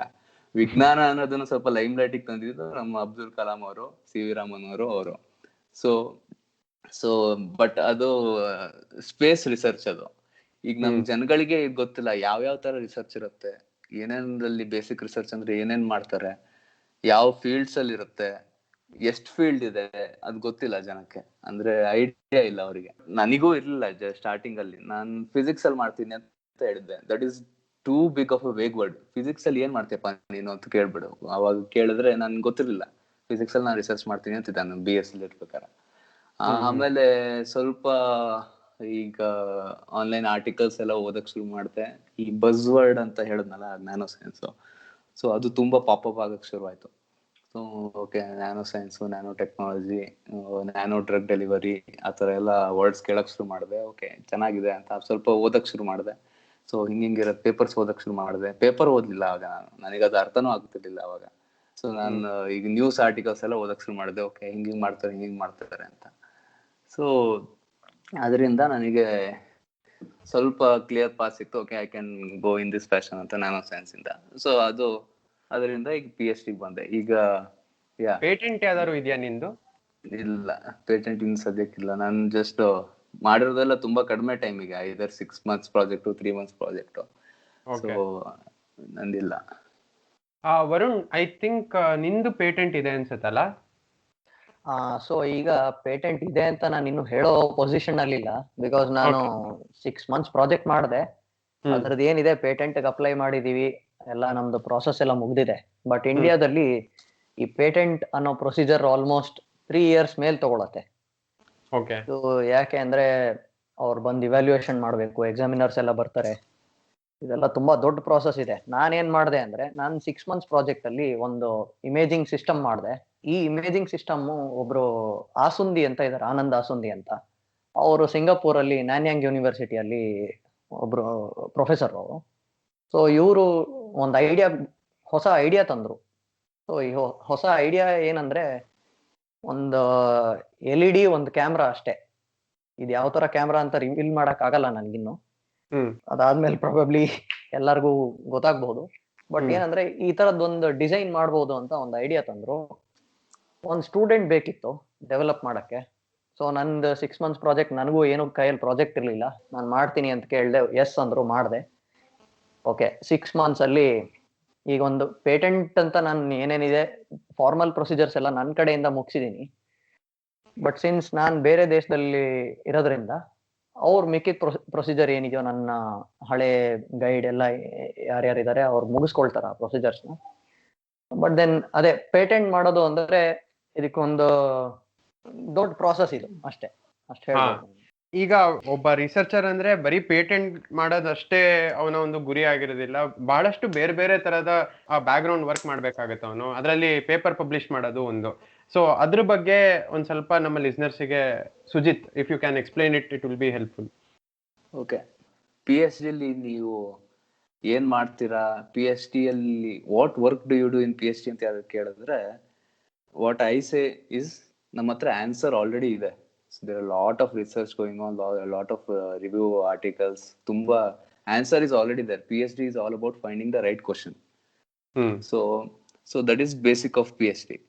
And now paper ಏನಕ್ಕೆ ಪಬ್ಲಿಷ್ ಮಾಡ್ತೀವಿ ಅಂದ್ರೆ, to add additional knowledge to that particular subject. Okay, ನಾನು ಒಂದು ಪರ್ಟಿಕ್ಯುಲರ್ ಕ್ವಶನ್ ಇದೆ, ಸೊ ಅದನ್ನ ಸಾಲ್ವ್ ಮಾಡ್ಬೇಕು. ಸುಮಾರು ಗ್ರೂಪು ಅದನ್ನ ಸಾಲ್ವ್ ಮಾಡ್ತಾ ಕೂತಿರ್ತಾರೆ, ಐದರ್ ಎಕ್ಸ್ಪೆರಿಮೆಂಟ್ ಅಲ್ಲಿ ಅವ್ರ ಥಿಯರಿಟಿಕಲ್ ವರ್ಕ್ ಯಾವ್ದಾರು ಇರ್ಬೋದು. ಸೊ ಅದ್ರಲ್ಲಿ ಸುಮಾರು ಒಂದಿಷ್ಟು ರಿಸರ್ಚ್ ನಡೆದಿದೆ. ಆ ರಿಸರ್ಚ್ ಫೈಂಡಿಂಗ್ಸ್ನೆಲ್ಲ ನೀಟಾಗಿ ಸಿಸ್ಟಮ್ಯಾಟಿಕ್ ಆಗಿ ಬರೆದು ಅದನ್ನ ಬೇರೆ ಪೇಪರ್ಸ್ ಅಥವಾ ಅದ್ರ ಮೇಲೆ ಆಗಿರೋ ಬೇರೆ ವರ್ಕ್ನೆಲ್ಲ ಓದ್ಬಿಟ್ಟು ಅದನ್ನ ಸ್ಟಡಿ ಮಾಡಿ ಅದನ್ನ ಸೈಟ್ ಮಾಡಿ ಒಂದು ಸಿಸ್ಟಮ್ಯಾಟಿಕ್ ಆಗಿ ಬರೆದು ಪಬ್ಲಿಷ್ ಮಾಡಿದ್ರೆ that is a scientific paper. So next ಬರೋನು ಅಲ್ಲಿ ಒಂದು ಗ್ರೂಪ್ ಆ ಫೈಂಡಿಂಗ್ ಮಾಡ್ತು ಅಂತ ಹೇಳಿದ್ಮೇಲೆ ಇನ್ನೊಂದು ಗ್ರೂಪ್ ಅವ್ರು ಏನ್ ಮಾಡ್ತಾರೆ, ನಾವು ಅದ್ರ ಮೇಲೆ ವರ್ಕ್ ಮಾಡ್ಬೇಕು ಅಂದ್ರೆ, so what they are doing is just adding relevant information to that subject. So basic ಸೈನ್ಸಿಗೆ ನೆಸೆಸರಿ ಇನ್ಫಾರ್ಮೇಶನ್ ಅಥವಾ ನೆಸೆಸರಿ ನಾಲೆಜ್ ಅನ್ನು ಪ್ರೊವೈಡ್ ಮಾಡ್ತೀವಿ. So that is what paper is all about, publishing a paper is all about. ಅದಕ್ಕೆ ಈಗ impact factor ಅಂತ ಒಂದು term ಬರುತ್ತೆ, high impact factor, low impact factor ಅಂತ. ಈಗ ರೀಸೆಂಟ್ ರೆಲೆವೆಂಟ್ ಸ್ಟಡಿಗೆ ಹೇಗೆ ಇಂಪ್ಯಾಕ್ಟ್ ಆಗುತ್ತೆ, ಯಾರು ಎಷ್ಟು ಜನ ಅದನ್ನ ಪೇಪರ್ನ ಸೈಟ್ ಮಾಡ್ತಾರೆ ಅಥವಾ ಯೂಸ್ ಮಾಡ್ತಾರೆ, ಸೊ ಅದರಿಂದ ಎಷ್ಟು ನಾಲೆಜ್ ಸಿಗತ್ತೆ ಅನ್ನೋದ್ರ ಬಗ್ಗೆನೇ ಇದು ಪೇಪರ್ ಇರೋದು. ಸೊ ಅಂಡ್ ಒಬ್ಬ PhD ಅಥವಾ ಯಾರೋ ಸ್ಟೂಡೆಂಟ್ ರಿಸರ್ಚರ್ ಅವನ ಕೆರಿಯರ್ ಅಲ್ಲಿ ಅಥವಾ ಒಂದು 4 years ಅಲ್ಲಿ ಒಂದು 10-12 ಪೇಪರ್ 15 ಪೇಪರ್ ಪಬ್ಲಿಷ್ ಮಾಡ್ದ, ಅಥವಾ ಇನ್ನೊಬ್ಬ ಸ್ಟೂಡೆಂಟ್ ಬರೀ 3 ಪೇಪರ್ಸ್ 4 ಪೇಪರ್ ಮಾಡ್ದ ಅಂತ ಹೇಳ್ಬಿಟ್ಟು 10 ಪೇಪರ್ ಪಬ್ಲಿಷ್ ಮಾಡಿದವನು ಇಸ್ ಅ ಗ್ರೇಟ್ ಅಂತ ಹೇಳಕ್ಕಾಗಲ್ಲ. Quality of the paper matters, quantity ಅಲ್ಲ. ಸೊ ಈಗ ಒಂದೇ ಫೈಂಡಿಂಗ್ಸ್ ನಾನು 2-3 ಪೇಪರ್ ಅಲ್ಲಿ ಸ್ವಲ್ಪ ರಿವೀಲ್ ಮಾಡ್ಬಿಟ್ಟು 3-4 ಪೇಪರ್ ಮಾಡ್ಬಿಡ್ಬೋದು. ಅದ್ರ ಬದಲು ಕ್ವಾಲಿಟಿ ಆಫ್ ರಿಸರ್ಚ್ ಹೇಗಿದೆ, ಅವನು 2 ಪೇಪರ್ ಆದ್ರೂ ಪರವಾಗಿಲ್ಲ 3 years ಅಲ್ಲಿ 2 years ಅಲ್ಲಿ, ಸೊ ಅದೆಷ್ಟು ಇಂಪ್ಯಾಕ್ಟ್ ಆಗಿದೆ, ಎಷ್ಟು ನಾಲೆಜ್ ಶೇರ್ ಆಗಿದೆ ಆ ಫೀಲ್ಡಿಗೆ, so that is the most important thing. So this is what I find about publishing a paper, what I think about publishing a paper. Okay Varun, if you want to add something you can. So ಈಗ ಈ impact factor ಅನ್ನೋದು ಏನಿದೆ, ಈ impact factor ಅಂದ್ರೆ ಏನಂದ್ರೆ, ಇವಾಗ ನಾವು ಒಂದು ಪೇಪರ್ ಪಬ್ಲಿಷ್ ಮಾಡ್ತೀವಿ ಅಂದ್ರೆ, a publication is something that is accepted by a journal. Okay, so ಈಗ ಒಂದು ಜರ್ನಲ್ ನಮ್ಮ ವರ್ಕ್ ನ ಅಕ್ಸೆಪ್ಟ್ ಮಾಡ್ತಾರೆ ಅಂದ್ರೆ, we need to make our work novel. ಈಗ ನಾವು ಒಂದು ಹೊಸ ವರ್ಕ್ ಮಾಡಿ ಅದನ್ನ ಕೊಡ್ತೀವಿ ಅಂತಂದ್ರೆ ಅದನ್ನ ಪಬ್ಲಿಷ್ ಮಾಡ್ತಾರೆ. ಅಂಡ್ ಈ ಪಬ್ಲಿಷ್ ಆಗಿರೋ ಒಂದು ಪೇಪರ್ ಏನಿದೆ, ಇದನ್ನ ಇನ್ನೊಬ್ರು ಸೈಟ್ ಮಾಡ್ತಾರೆ, ಈ ವರ್ಕ್ ನೋಡಿ ನಾವು ಈ ಮೆಥಡ್ ನ ಫಾಲೋ ಮಾಡಿದ್ವಿ ಅಂತ. ಸೊ ಈ ಸೈಟೇಷನ್ ಅಂತ ಕರೀತಾರೆ ಇದನ್ನ. ಈ ನಂಬರ್ ಆಫ್ ಸೈಟೇಷನ್ಸ್ ಏನಿದೆ ಒಂದು ಜರ್ನಲ್ ಅಲ್ಲಿ, total number of citations divided by the number of papers ಏನಿದೆ, ಇದು ಇಂಪ್ಯಾಕ್ಟ್ ಫ್ಯಾಕ್ಟರ್ ಆಗತ್ತೆ. Okay okay. So more citations and lesser number of papers is very good for A journal. So ನಾವ್ ಇವಾಗ ಸುಮಾರು ಜರ್ನಲ್ಗಳೆಲ್ಲ ಇರುತ್ತೆ. ಸೊ ಈಗ high impact factor journal ಅಲ್ಲಿ ನಾನು ಪಬ್ಲಿಷ್ ಮಾಡಿದೆ ಅಂದ್ರೆ ಏನ್ ಅರ್ಥ ಅಂದ್ರೆ, ನನ್ನ ವರ್ಕ್ ದೊಡ್ಡ ಜರ್ನಲ್ ಅಲ್ಲಿ ಇದೆ ಅಂದ್ರೆ, ಜಾಸ್ತಿ ಸೈಟೇಷನ್ ಇರೋ ಜರ್ನಲ್ ಅಲ್ಲಿ ಇದೆ ಅಂತ. ಅಂದ್ರೆ ಈಗ ಜಾಸ್ತಿ ಸೈಟೇಷನ್ ಇರೋ ಜರ್ನಲ್ಗಳಲ್ಲಿ ಪೇಪರ್ ಅಕ್ಸೆಪ್ಟ್ ಆಗದ್ ಕಷ್ಟ, ಅವ್ರು ಅಷ್ಟು ಈಸಿಯಾಗಿ ಅಕ್ಸೆಪ್ಟ್ ಮಾಡಲ್ಲ. ಯಾವ್ದ್ರ ಮೇಲೆ ಡಿಪೆಂಡ್ ಆಗತ್ತೆ ಅಂದ್ರೆ, ಇದು ಮೇನ್ ನಾವೆಲ್ಟಿ. ನಾವೆಲ್ಟಿ ಅಂದ್ರೆ ಏನು, ಈಗ ನಮ್ ವರ್ಕ್ ಇರ್ಬೇಕದು ಮೇಜರ್. ಇವಾಗ ನಾವು ಕೆಲವು ಸತಿ ಬೇರೆ ಯಾರ್ದೋ ಸ್ವಂತಿಕೆ ಇರ್ಬೇಕು, ಎಕ್ಸಾಕ್ಟ್ಲಿ. ಸೊ ನಾವು ಇವಾಗ ಬೇರೆ ಯಾರ್ದೋ ಕಾಪಿ ಮಾಡಿರ್ತೀವಿ. ಇದನ್ನೆಲ್ಲ ಅಕ್ಸೆಪ್ಟ್ ಮಾಡೋ ಸಣ್ಣ ಪುಟ್ಟ ಜರ್ನಲ್ಗಳು ತುಂಬಾ ಇದೆ. ಇವಾಗ ಸುಮಾರು ಫೇಕ್ ಜರ್ನಲ್ಸ್ ಎಲ್ಲ ಬಂದಿದೆ. ಈಗ ಇಂಡಿಯಾಲೂ ನೋಡ್ತಿರ್ತೀವಿ ನಾವು, ಸುಮಾರು ಜನ ಫೇಕ್ ಜರ್ನಲ್ ಮತ್ತೆ ಪೇಡ್ ಜರ್ನಲ್ಗಳಲ್ಲೆಲ್ಲ ಪಬ್ಲಿಷ್ ಮಾಡಿ ಫೇಕ್ ಜರ್ನಲ್ಸ್ ಎಲ್ಲ ಸಿಕ್ಕಾಕೊಂಡು ಇದೆಲ್ಲ ಆಗ್ತಿದೆ. ಸೊ ಇದೆಲ್ಲ ಏನಂದ್ರೆ ಪ್ಲೆಜಾರಿಸಮ್ ಅಂತ ಕರೀತಾರೆ. ಈ ಪ್ಲೆಜಾರಿಸಮ್ ಏನಂದ್ರೆ, ಒಂದು ಸಾಫ್ಟ್ವೇರ್ ಇರುತ್ತೆ, ಅದು ಟೆಕ್ಸ್ಟ್ ನ ಸ್ಕ್ಯಾನ್ ಮಾಡುತ್ತೆ. ಸ್ಕ್ಯಾನ್ ಮಾಡಿ ಎಷ್ಟು ವರ್ಡ್ಸ್ ಕಾಪಿ ಆಗಿದೆ ಅಂದ್ರೆ, ಇವಾಗ ಒಂದು ಸೀರೀಸ್ ಆಫ್ ವರ್ಡ್ಸ್ ಕಾಪಿ ಆಗಿದ್ರೆ, ಲೈಕ್ 3 or 4 ವರ್ಡ್ಸ್ ಒಟ್ಟಿಗೆ ಕಾಪಿ ಆಗಿದ್ರೆ, ಅದು ಇಷ್ಟು ಪರ್ಸೆಂಟೇಜ್ ಕಾಪಿ ಆಗಿದೆ ಈ ಟೋಟಲ್ ನಂಬರ್ ಆಫ್ ವರ್ಡ್ಸ್ ಅಲ್ಲಿ ಅಂತ ತೋರ್ಸತ್ತ ಸಾಫ್ಟ್ವೇರ್. ಸೊ ಇದು ಪ್ಲೆಜಾರಿಸಮ್ ಅಂತ ಕರೀತಾರೆ. ಈ ಪ್ಲೆಜಾರಿಸಮ್ ಕಡಿಮೆ ಇರಬೇಕು ಆದಷ್ಟು ಕೂಡ. ಅಂಡ್ ಇದನ್ನ ಮೀರಿನು ಕೆಲವ್ರಿಗೆ ಇಂಗ್ಲಿಷ್ ಚೆನ್ನಾಗಿ ಬರುತ್ತೆ ಬರೆಯಕ್ಕೆ. ಈ ಇಂಗ್ಲಿಷ್ ಚೆನ್ನಾಗಿ ಬರೆಯೋರು ಏನ್ ಮಾಡ್ತಾರೆ, ವರ್ಡ್ಸ್ ನ ಆ ಕಡೆ ಈ ಕಡೆ ಮಾಡಿ ಬರೀತಾರೆ. ಸೊ ಇದನ್ನ ಹುಡುಕಿ ಯಾವ್ದು ಒರಿಜಿನಲ್ ವರ್ಕ್, ಯಾವ್ದು ಒರಿಜಿನಲ್ ವರ್ಕ್ ಅಲ್ಲ, ಇದನ್ನೆಲ್ಲ ನೋಡಕ್ಕೆ ಒಬ್ಬ ರಿವ್ಯೂವರ್ ಅಂತ ಇರ್ತಾನೆ. ಪ್ರತಿಯೊಂದು ಜರ್ನಲ್ಗೂ ಇಷ್ಟಿಷ್ಟು ರಿವ್ಯೂವರ್ಸ್ ಅಂತ ಇಟ್ಕೊಂಡಿರ್ತಾರೆ, ಇಂತಿಂತ ಟಾಪಿಕ್ ಅಲ್ಲಿ ಇಷ್ಟಿಷ್ಟು ರಿವ್ಯೂವರ್ಸ್ ಅಂತ. ಅಂಡ್ ನಾವು ಎಷ್ಟು ಅಮೌಂಟ್ ಆಫ್ ವರ್ಕ್ ಮಾಡಿದೀವಿ ಇದು ಕೂಡ ಮ್ಯಾಟರ್ ಆಗತ್ತೆ. ಎಷ್ಟು ಅಮೌಂಟ್ ಆಫ್ ವರ್ಕ್ ಇದೆ, ಮತ್ತೆ ನಮ್ ವರ್ಕ್ ಕ್ವಾಲಿಟಿ ಏನು, ನಾವ್ ಎಷ್ಟು ಟೈಮ್ ಸ್ಪೆಂಡ್ ಮಾಡಿದೀವಿ ವರ್ಕ್ ಮಾಡೋದಕ್ಕೆ. ಥಿಯರಿಟಿಕಲ್ ಆಗಿರುತ್ತಾ ಅಥವಾ ಪ್ರಾಕ್ಟಿಕಲ್ ಎಕ್ಸ್ಪೀರಿಯನ್ಸಸ್ ಅನ್ನು ಹೇಳ್ಬೇಕಾದ್ರೆ ಅದರಲ್ಲಿ ಎರಡು ತರನು ಇರುತ್ತೆ. ಇವಾಗ ಥಿಯರಿಟಿಕಲ್ ಪಬ್ಲಿಕೇಶನ್ಸ್ ಕೂಡ ಇರುತ್ತೆ, ನಾಟ್ ಜಸ್ಟ್ ಪ್ರಾಕ್ಟಿಕಲ್. ಬಟ್ ಈ ಥಿಯರಿಟಿಕಲ್ ಪಬ್ಲಿಕೇಶನ್ಸ್ ಏನಂದ್ರೆ ಜಸ್ಟ್ ಸಮ್ ಕಂಪ್ಯೂಟರ್ ಸಿಮ್ಯುಲೇಷನ್ಸ್ ಯಾವ್ದೋ ಯೂಸ್ ಮಾಡಿರ್ತಾರೆ. And even that is required for research. ಈಗ ಏನಂದ್ರೆ ನಾವು ರಿಸರ್ಚ್ ಅಂದ್ರೆ ಇವಾಗ ಆಲ್ರೆಡಿ ಎಕ್ಸಿಸ್ಟಿಂಗ್ ನಾಲೆಡ್ಜ್ ಒಂದಿದೆ, ಈ ಎಕ್ಸಿಸ್ಟಿಂಗ್ ನಾಲೆಡ್ಜ್ಗೆ ನಾವು ಇನ್ ಸ್ವಲ್ಪ ನಾಲೆಡ್ಜ್ ಆಡ್ ಮಾಡ್ತಿದೀವಿ ಅಷ್ಟೇ. ಇವಾಗ ಏನ್ ಎಲ್ರು ಔಟ್ ಆಫ್ ದಿ ಬಾಕ್ಸ್ ಅಂತ ಹೇಳ್ತಾರಲ್ಲ, out of the box think ಮಾಡೋದು ಅಂತ. ಸೊ ಈ out of the box think ಮಾಡೋದ್ರ ಬಗ್ಗೆ ಯೋಚನೆ ಮಾಡೋ ಮುಂಚೆ first what we do is, ಈ ಬಾಕ್ಸ್ ಒಳಗಡೆ ಏನಿದೆ ಇದನ್ನ ಕರೆಕ್ಟ್ ಆಗಿ ತಿಳ್ಕೊಂಡು, ಅಂದ್ರೆ ಬಾಕ್ಸ್ ಒಳಗಡೆ ಇರೋದಂದ್ರೆ ಏನು, ಬೇಸಿಕ್ಸ್. ಈ ಬೇಸಿಕ್ ಏನಿದೆ ಸೈನ್ಸ್ ಅದನ್ನ ತಿಳ್ಕೊಂಡು ಸ್ವಲ್ಪ ಅಪ್ಲಿಕೇಶನ್ ಓರಿಯೆಂಟೆಡ್ ಏನೋ ಮಾಡ್ತೀವಿ ಫಾರ್ ಎಕ್ಸಾಂಪಲ್, ಅಥವಾ ಇನ್ನೊಂದ್ ಸ್ವಲ್ಪ ಏನೋ ಆಡ್ ಮಾಡ್ತೀವಿ ಆ ಎಕ್ಸಿಸ್ಟಿಂಗ್ ನಾಲೆಡ್ಜ್ಗೆ. So we are technically contributing something for science, ನಮ್ ಕಡೆಯಿಂದ ಆದಷ್ಟು ಕಾಂಟ್ರಿಬ್ಯೂಷನ್ ಅಷ್ಟೇ. This is what research is all about.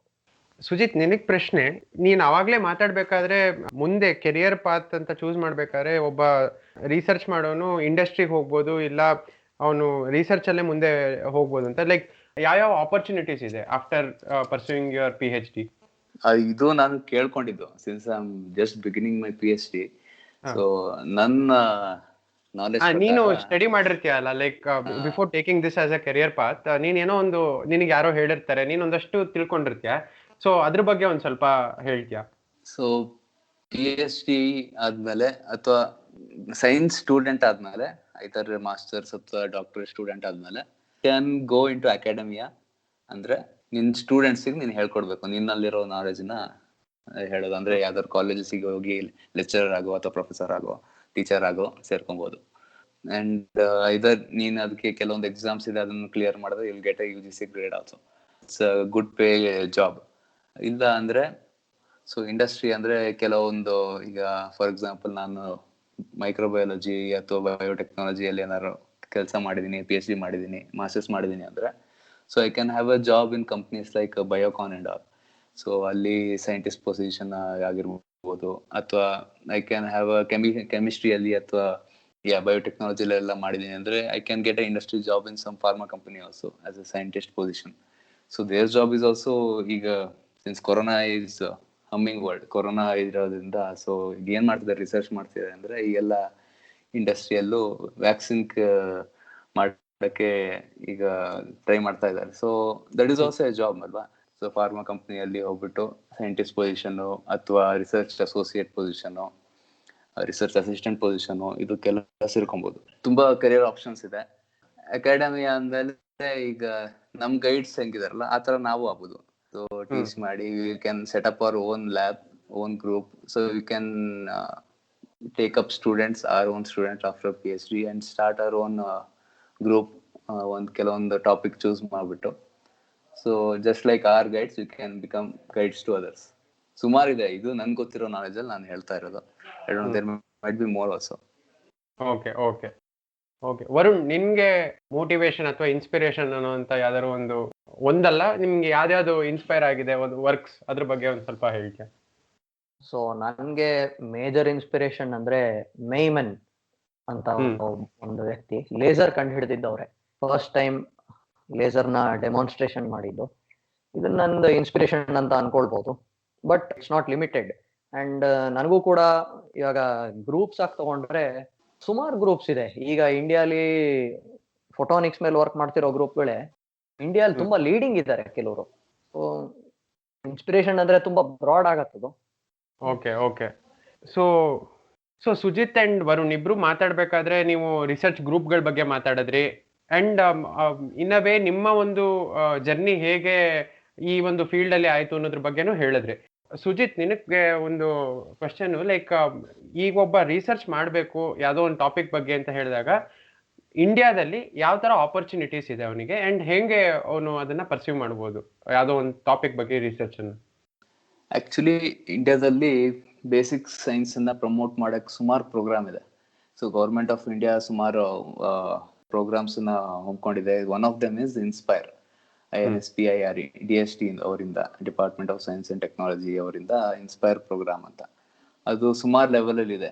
ಅಂದ್ರೆ ನಾನು 12th ಪಾಸ್ ಆದೆ, ಸೊ ನನಗೆ BSc ಪ್ಯೂರ್ ಸೈನ್ಸ್ ಪರ್ಸ್ಯೂ ಮಾಡಕ್ಕೆ ಒಂದು ಮೋಟಿವೇಶನ್ ಇರ್ಲಿ ಅಂತ ಹೇಳ್ಬಿಟ್ಟು ಗೌರ್ಮೆಂಟ್ ಆಫ್ ಇಂಡಿಯಾದವರು ಒಂದು ಕಟ್ ಆಫ್ ಇಟ್ಟಿರ್ತಾರೆ. ಪ್ರತಿ ಸ್ಟೇಟಿಗೂ ಸಮ್ ಸರ್ಟೆನ್ ಪರ್ಸೆಂಟೇಜ್ ಇರುತ್ತೆ. ಅದ್ರ ಮೇಲೆ ಬಂದಿರೋ ಸ್ಟೂಡೆಂಟ್ಸಿಗೆ ನೀನು ಇಂಡಿಯಾದಲ್ಲಿ ಪ್ಯೂರ್ ಸೈನ್ಸ್ ಪರ್ಸ್ಯೂ ಮಾಡ್ತೀಯ ಅಂದ್ರೆ ನಿನಗೆ ವರ್ಷಕ್ಕೆ 60,000 and if you do some project also, summer project ಏನಾದ್ರು ಮಾಡ್ತೀಯ ಅಂದ್ರೆ ಪ್ಲಸ್ 20,000 ಎಕ್ಸ್ಟ್ರಾ ಕೊಡ್ತಾರೆ.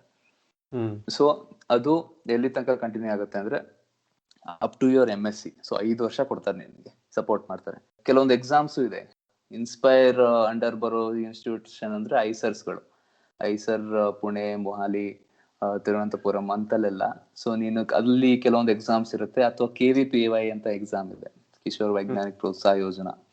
ಸೊ ಅದನ್ನ ಪಾಸ್ ಮಾಡಿ ನೀವು ಜಾಯ್ನ್ ಆಯ್ತೀವಿ ಅಂದ್ರೆ so they will also give you stipend. Fees ಇಸ್ಕೊಡಲ್ಲ, ಫೀಸ್ ಬದಲು ನಿನಗೆ ದುಡ್ಡು ಕೊಡ್ತಾರೆ ಅವರು. ತಿಂಗಳ 5,000 ಕೊಡ್ತಾರೆ ಅಂಡ್ ನಿನ್ ಪ್ರಾಜೆಕ್ಟ್ ಮಾಡಿದ್ರೆ 20,000 ಕೊಡ್ತಾರೆ. So so after finishing MSc ನೀನ್ ಇನ್ಸ್ಪೈರ್ ಮೂಲಕ ತಗೊಂಡು ಹೋದ್ರೆ ಅಂದ್ರೆ, ನಾನು ಇನ್ಸ್ಪೈರ್ ಮೂಲಕ ಹೋಗಿದ್ದು, ನನಗೂ ಸಿಕ್ತಿತ್ತು stipend. So I am an inspired scholar ಅಂತ ಒಂದು ಟ್ಯಾಗ್ ಸಿಗತ್ತೆ. ಸೊ ಅದಾದ್ಮೇಲೆ ನಾನು MSc ಆಯ್ತಪ್ಪ, PhD ಗೆ ಏನಾದ್ರು ಇದೆಯಾ ಆ ತರ ಅಂದ್ರೆ, PhD ಗೆ ಹೆಂಗ್ ಜಾಯ್ನ್ ಆಗ್ಬೋದು? Either I can pass UGC NET or CSIR NET exam, national eligibility test, gate exam pass ಮಾಡ್ಬೋದು. Or I can get through inspire fellowship ಅಂತ ಒಂದು ಪ್ರೋಗ್ರಾಮ್ ಇದೆ ಗೌರ್ಮೆಂಟ್ ಆಫ್ ಇಂಡಿಯಾ. ಅದೇ ಸೇಮ್ ಇನ್ಸ್ಪೈರ್ ಅಂಡರ್ಲ್ಲೇ inspire scholarship, fellowship, ಮತ್ತೆ may be summer internships ಎಲ್ಲ ಅದರ program ಇದೆ. ಸೊ ಇನ್ಸ್ಪೈರ್ ಫೆಲೋಶಿಪ್ ಅಲ್ಲಿ ಏನು ಅಂದ್ರೆ, so either I should be an inspire scholar, ಅಂದ್ರೆ 5 ವರ್ಷ ನಿನಗೆ ಇನ್ಸ್ಪೈರ್ ಸ್ಕಾಲರ್ಶಿಪ್ ಸಿಕ್ಕಿರ್ಬೇಕು, ಅಥವಾ ಯೂನಿವರ್ಸಿಟಿ ಟಾಪರ್ ಆಗಿರ್ಬೇಕು, and then you are eligible to get the inspire fellowship award. ಅದು that money is same as UGC norms only. So ನಿನಗೆ NET pass ಆಗಿ ಎಷ್ಟು ಸಿಗುತ್ತೋ ಇದೆಲ್ಲೂ ಅಷ್ಟೇ ಸಿಗುತ್ತೆ. You will also be considered as JRF position ಸಿಗುತ್ತೆ, ಜೂನಿಯರ್ ರಿಸರ್ಚ್ ಫೆಲೋ. ಅಂದ್ರೆ you will be termed as an inspire fellow ಅಂತ ಕರೀತಾರೆ. ಸೊ ಬಟ್ ನೀನು ಇನ್ಸ್ಪೈರ್ ಪಾಸ್ ಮಾಡಿದೆ, ನೆಟ್ ಎಕ್ಸಾಮ್ ಕ್ಲಿಯರ್ ಮಾಡಿದೆ, ಟಾಪ್ ಬಂದೆ, ಗೇಟ್ ಎಕ್ಸಾಮ್ ಅಲ್ಲೂ ಟಾಪ್ ಬಂದೆ ಅಂದ್ರೆ ನಿನಗೆ PhD ಗ್ಯಾರಂಟಿಡ್ ಅಲ್ಲ. Most of the institutions will have interview. So interviews pass ಆಗ್ಬೇಕು ನೀನು. ಸೊ ಅಂದ್ರೆ ಅಲ್ಲಿ ಇಂಟರ್ವ್ಯೂ ಅಲ್ಲಿ ಏನ್ ಕೇಳ್ತಾರೆ ಅಂತ, ನಿನ್ ಬೇಸಿಕ್ ನಾಲೆಜ್ ಟೆಸ್ಟ್ ಮಾಡ್ತಾರೆ, ನಿನ್ ಇಂಟ್ರೆಸ್ಟ್ ಟೆಸ್ಟ್ ಮಾಡ್ತಾರೆ. ನೀನ್ ಇಂಟ್ರೆಸ್ಟ್ ಆಗಿ ಇದೆಯಾ ಅಥವಾ ಸುಮ್ಮನೆ ನಿನಗೆ ಎಕ್ಸಾಮ್ ಅಲ್ಲಿ ರ್ಯಾಂಕ್ ಬಂದು ಅಂತ ಹೇಳ್ಬಿಟ್ಟು ಇಲ್ಲಿ ಇಂಟರ್ವ್ಯೂ ಅಟೆಂಡ್ ಮಾಡ್ತಿದ್ಯಾ ಅಂತ ನೋಡ್ತಾರೆ. ನಿನ್ ಬೇಸಿಕ್ಸ್ ಎಷ್ಟು ಚೆನ್ನಾಗಿದೆ ನೋಡ್ತಾರೆ. ನಿನ್ ಅಡ್ವಾನ್ಸ್ ಲೆವೆಲ್ ಏನು ಕೇಳೋದಿಲ್ಲ ಅವರು. ನೀನ್ MSc ಅಡ್ವಾನ್ಸ್ ಕ್ವಶನ್ಸ್ ಯಾವ್ದು ಕೇಳಲ್ಲ, ನಿನ್ ಬೇಸಿಕ್ಸ್ ಎಷ್ಟು ಸ್ಟ್ರಾಂಗ್ ಆಗಿದೆ ಅಂತ ಕೇಳ್ತಾರೆ. ಸೊ ನಿಂದ ಇಂಟರ್ವ್ಯೂ ಪಾಸ್ ಆದ್ಮೇಲೆ then you can apply go in to PhD program.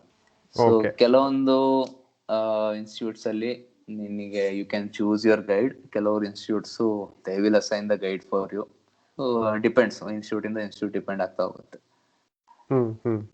Sujit, ನಿನಗೆ ನಿನ್ನ ಒಂದು ಕಾಲೇಜ್ ಏನಿದೆ ಬೆಂಗಳೂರು, ಇಂಡಿಯಾದಲ್ಲೇನೆ ಒಂದು ರೆಪ್ಯೂಟೆಡ್ ಕಾಲೇಜ್ IISc.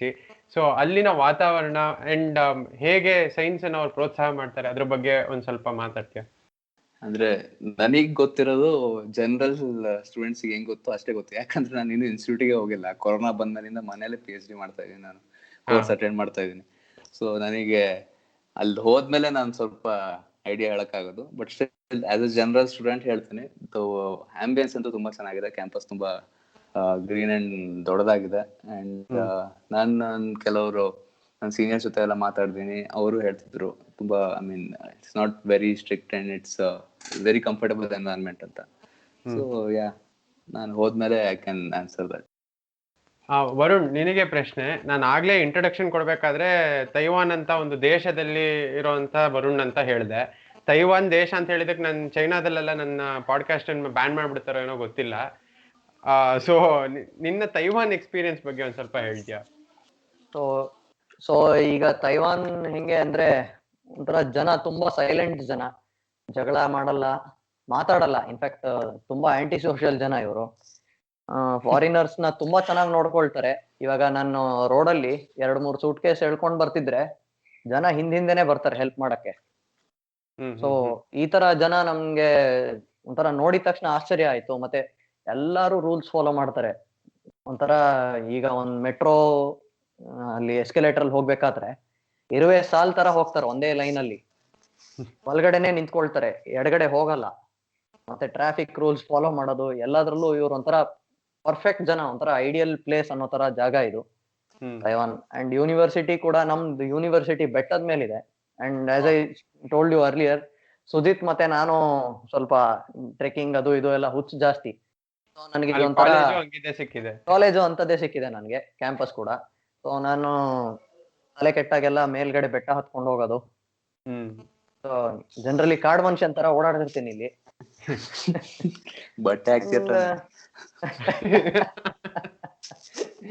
ಅದೊಂದು ಹಾಕೋತಿದೀನಿ ನೋಡು, ಪುಣ್ಯ. ಆ ತೈವಾನ್ ಬಗ್ಗೆನೂ ಬಹಳಷ್ಟು ಕನ್ಫ್ಯೂಷನ್ಗಳಿದೆ.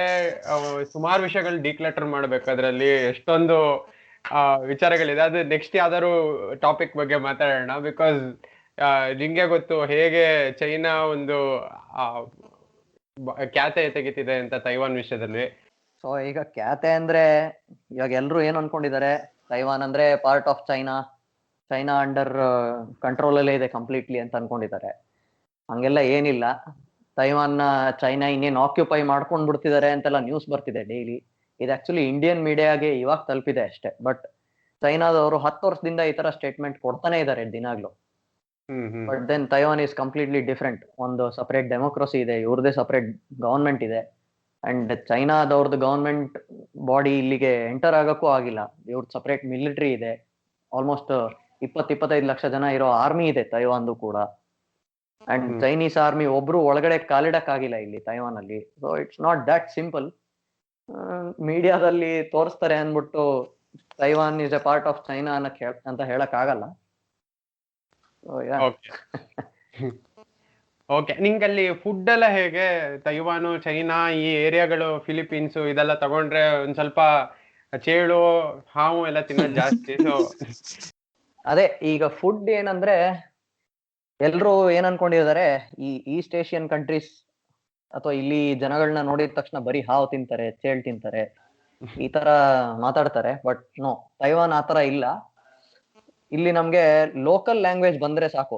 ಅಟ್ಲೀಸ್ಟ್ ನನ್ಗೆ ವೆಜಿಟೇರಿಯನ್ ಫುಡ್ ಕೇಳೋ ಅಷ್ಟು ಲೋಕಲ್ ಲ್ಯಾಂಗ್ವೇಜ್ ಕಲ್ತಿದ್ದೀನಿ. So I can easily get vegetarian food. In fact ನೀವು ಸುಮ್ನೆ ಗೂಗಲ್ ಸರ್ಚ್ ಅಲ್ಲಿ ಯಾವ್ದೋ ಮಾಡಿದಾಗ ನನಗೆ ಪಾಪಪ್ ಆಗಿತ್ತು, ತೈವಾನ್ ವರ್ಲ್ಡ್ ಅಲ್ಲೇ ನಂಬರ್ 3 or 4 ಇದೆ ವೆಜಿಟೇರಿಯನಿಸಮ್ ಅಲ್ಲಿ, ಅಂದ್ರೆ Taiwan population ratio. So vegetarian food ಈಸಿಯಾಗಿ ಸಿಗತ್ತೆ. ಬಿಟ್ರೆ ನಾವು ಅಡ್ಗೆ ಮಾಡೋದ್ ಮಾಡ್ಕೊಳ್ಳೇಬೇಕು. ನಮ್ಗೆ ನಮ್ ಹುಳಿ ಸಾರಿಲ್ದೆ ಬದುಕಕ್ಕಾಗತ್ತಾ? Food it's not a problem. ಇಲ್ಲಿ ತೈವಾನ್ ಅಲ್ಲೆಲ್ಲ ತಲೆನೇ ಕೆಡಿಸ್ಕೊಳ್ಳೋ ಅಷ್ಟಿಲ್ಲ. ಪ್ರತಿ ಹೋಟೆಲ್ ಅಲ್ಲೂ ನಮ್ಗೆ ತರಕಾರಿ ಸಿಗತ್ತೆ ಮತ್ತೆ ಅನ್ನ ಸಿಗತ್ತೆ. ಏನಂದ್ರೆ ಚಾಪ್ ಸ್ಟಿಕ್ಸ್ ಅಲ್ಲಿ ತಿನ್ನೋದ್ ಅಭ್ಯಾಸ ಮಾಡ್ಕೊಳ್ಬೇಕು ಅಷ್ಟೇ. ಆದ್ರೂ ದೋಸೆ, ಇಡ್ಲಿ ಎಲ್ಲ ಸಿಗಲ್ಲ. ಏನ್ ಮಾಡಕ್ಕಾಗತ್ತೆ, ಸ್ಯಾಕ್ರಿಫೈಸ್ ಮಾಡ್ಬೇಕು. ಇವಾಗ ನಾನು ಇಂಡಿಯನ್ ಮಿಸ್ ಮಾಡ್ತಿದೀನಿ ಅಂದ್ರೆ ಅದ್ರಲ್ಲಿ ಫಸ್ಟ್ ಪಾರ್ಟ್ ಬರೋದೇ ಫುಡ್. ನಾನು ಇಂಡಿಯನ್ ಫುಡ್ ಮಿಸ್ ಮಾಡ್ತಿದೀನಿ ಅಂತಾನೆ ಫಸ್ಟ್ ಮೀನಿಂಗ್ ಅದರದು. ಬಿಕಾಸ್ ಈಗ ಇಂಡಿಯಾನ ಲೈಕ್ ನಾನ್ ವಿಡಿಯೋ ಕಾಲ್ ಅಲ್ಲಿ ನೋಡ್ಬೋದು, ಅಪ್ಪ ಅಮ್ಮನ್ ವಿಡಿಯೋ ಕಾಲ್ ಅಲ್ಲಿ ನೋಡ್ಬೋದು, ಎಲ್ಲ ಟೆಕ್ನಾಲಜಿ ಚೆನ್ನಾಗಿದೆ. ಊಟ ಬರಲ್ವಲ್ಲ ವಿಡಿಯೋ ಕಾಲ್ ಅಲ್ಲಿ. ಹೌದು. ಫುಡ್ ಬಗ್ಗೆ ಮಾತಾಡಿದೆ. ಸೊ ಅಲ್ಲಿನ ಎಜುಕೇಶನ್ ಸಿಸ್ಟಮ್ ಬಗ್ಗೆ ನಮ್ ಲಿಸ್ನರ್ಸಿಗೆ ಸ್ವಲ್ಪ ಹೇಳ್ತೀಯಾ? ತೈವಾನ್ ಅಲ್ಲಿ ಯಾವ ತರ ಇದೆ ಅಂತ? ಖಂಡಿತ. ಸೊ ಈಗ ತೈವಾನ್ ಅಲ್ಲಿ ನಮ್ ಇಂಡಿಯಾಲಿ ಏನ್ ಮಾಡ್ತೀವಿ, ಎಜುಕೇಶನ್ ಅಪ್ರೋಚ್ ಬೇರೆ ತರ ಇದೆ. ಏನಂದ್ರೆ ಸಣ್ಣ ಮಕ್ಕಳಿಂದಾನೇ ನಮ್ಗೆ ಮೆಮೊರೈಸ್ ಮಾಡೋದನ್ನ ಜಾಸ್ತಿ ಮಾಡಿಸ್ತಾನೆ ಇರ್ತಾರೆ. ನಮಗೂ ಇದೇ ಮಾಡಿಸ್ತಿದ್ರು. LKG ಇಂದ ಸ್ಟಾರ್ಟ್ ಆಗತ್ತದು. ಲೈಫ್ ಲಾಂಗ್ ಮೆಮೊರೈಸ್ ಮಾಡ್ತೀವಿ ನಾವು. ಅಂಡ್ ಎಕ್ಸಾಮ್ ಸೇಕ್ಗೋಸ್ಕರ ಓದ್ತಾನೆ ಇರ್ತೀವಿ ಇಂಡಿಯಾಲಿ. ಸೊ ಇದೇನಾಗತ್ತೆ, ಸ್ಟೂಡೆಂಟ್ಸ್ಗೆ ಸ್ವಲ್ಪ ನಾನು ಯಾಕೆ ಓದ್ತಿದ್ದೀನಿ ಅಂತ ಮೈಂಡ್ಗೆ ಬರ್ಬೋದು.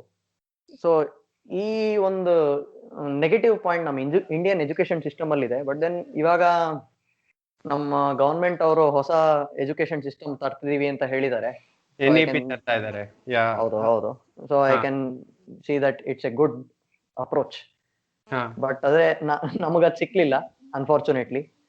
ಸೊ ಈಗ ತೈವಾನ್ ಹೆಂಗಿರತ್ತೆ ಅಂದ್ರೆ, ಇಲ್ಲಿ ಒಂದು ಬ್ಯಾಚುಲರ್ ಡಿಗ್ರಿ ಇಂದಾನೆ ಪ್ರತಿಯೊಂದು ಸ್ಟೂಡೆಂಟ್ಗೂ ಹ್ಯಾಂಡ್ಸ್ ಆನ್ ಎಕ್ಸ್ಪೀರಿಯನ್ಸ್ ಕೊಡಕ್ ಶುರು ಮಾಡ್ತಾರೆ.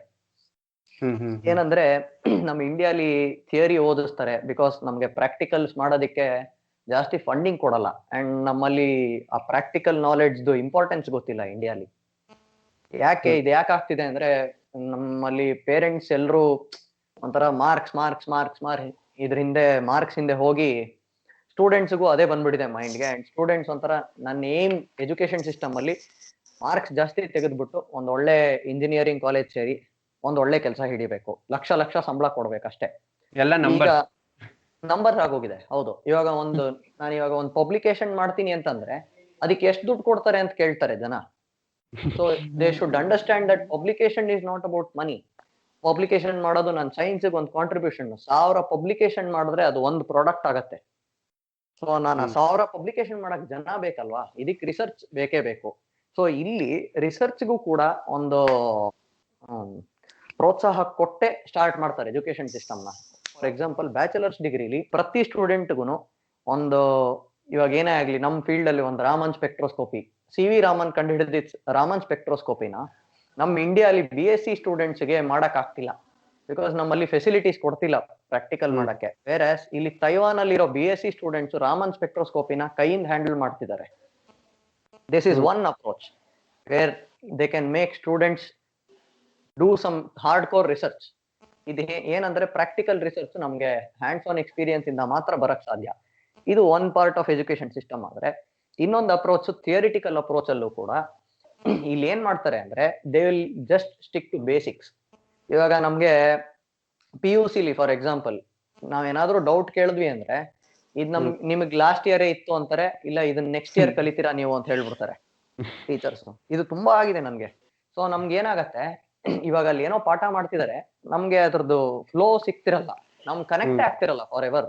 ನಾನ್ ಲಾಸ್ಟ್ ಬೆಂಚ್ ಅಲ್ಲಿ ಕೂತ್ಕೊಂಡು ನಿದ್ದೆ ಮಾಡ್ತಿದ್ದೆ. ಆಮೇಲೆ PUC ಐ ಮೀನ್ ಆ ಲೆಕ್ಚರ್ಸಿಗೂ ಅಷ್ಟು ನಾಲೆಜ್ ಇರ್ಬೇಕು. ಒಂದ್ ಇನ್ಸಿಡೆಂಟ್ ಆಗಿತ್ತು ನಂಗೆ.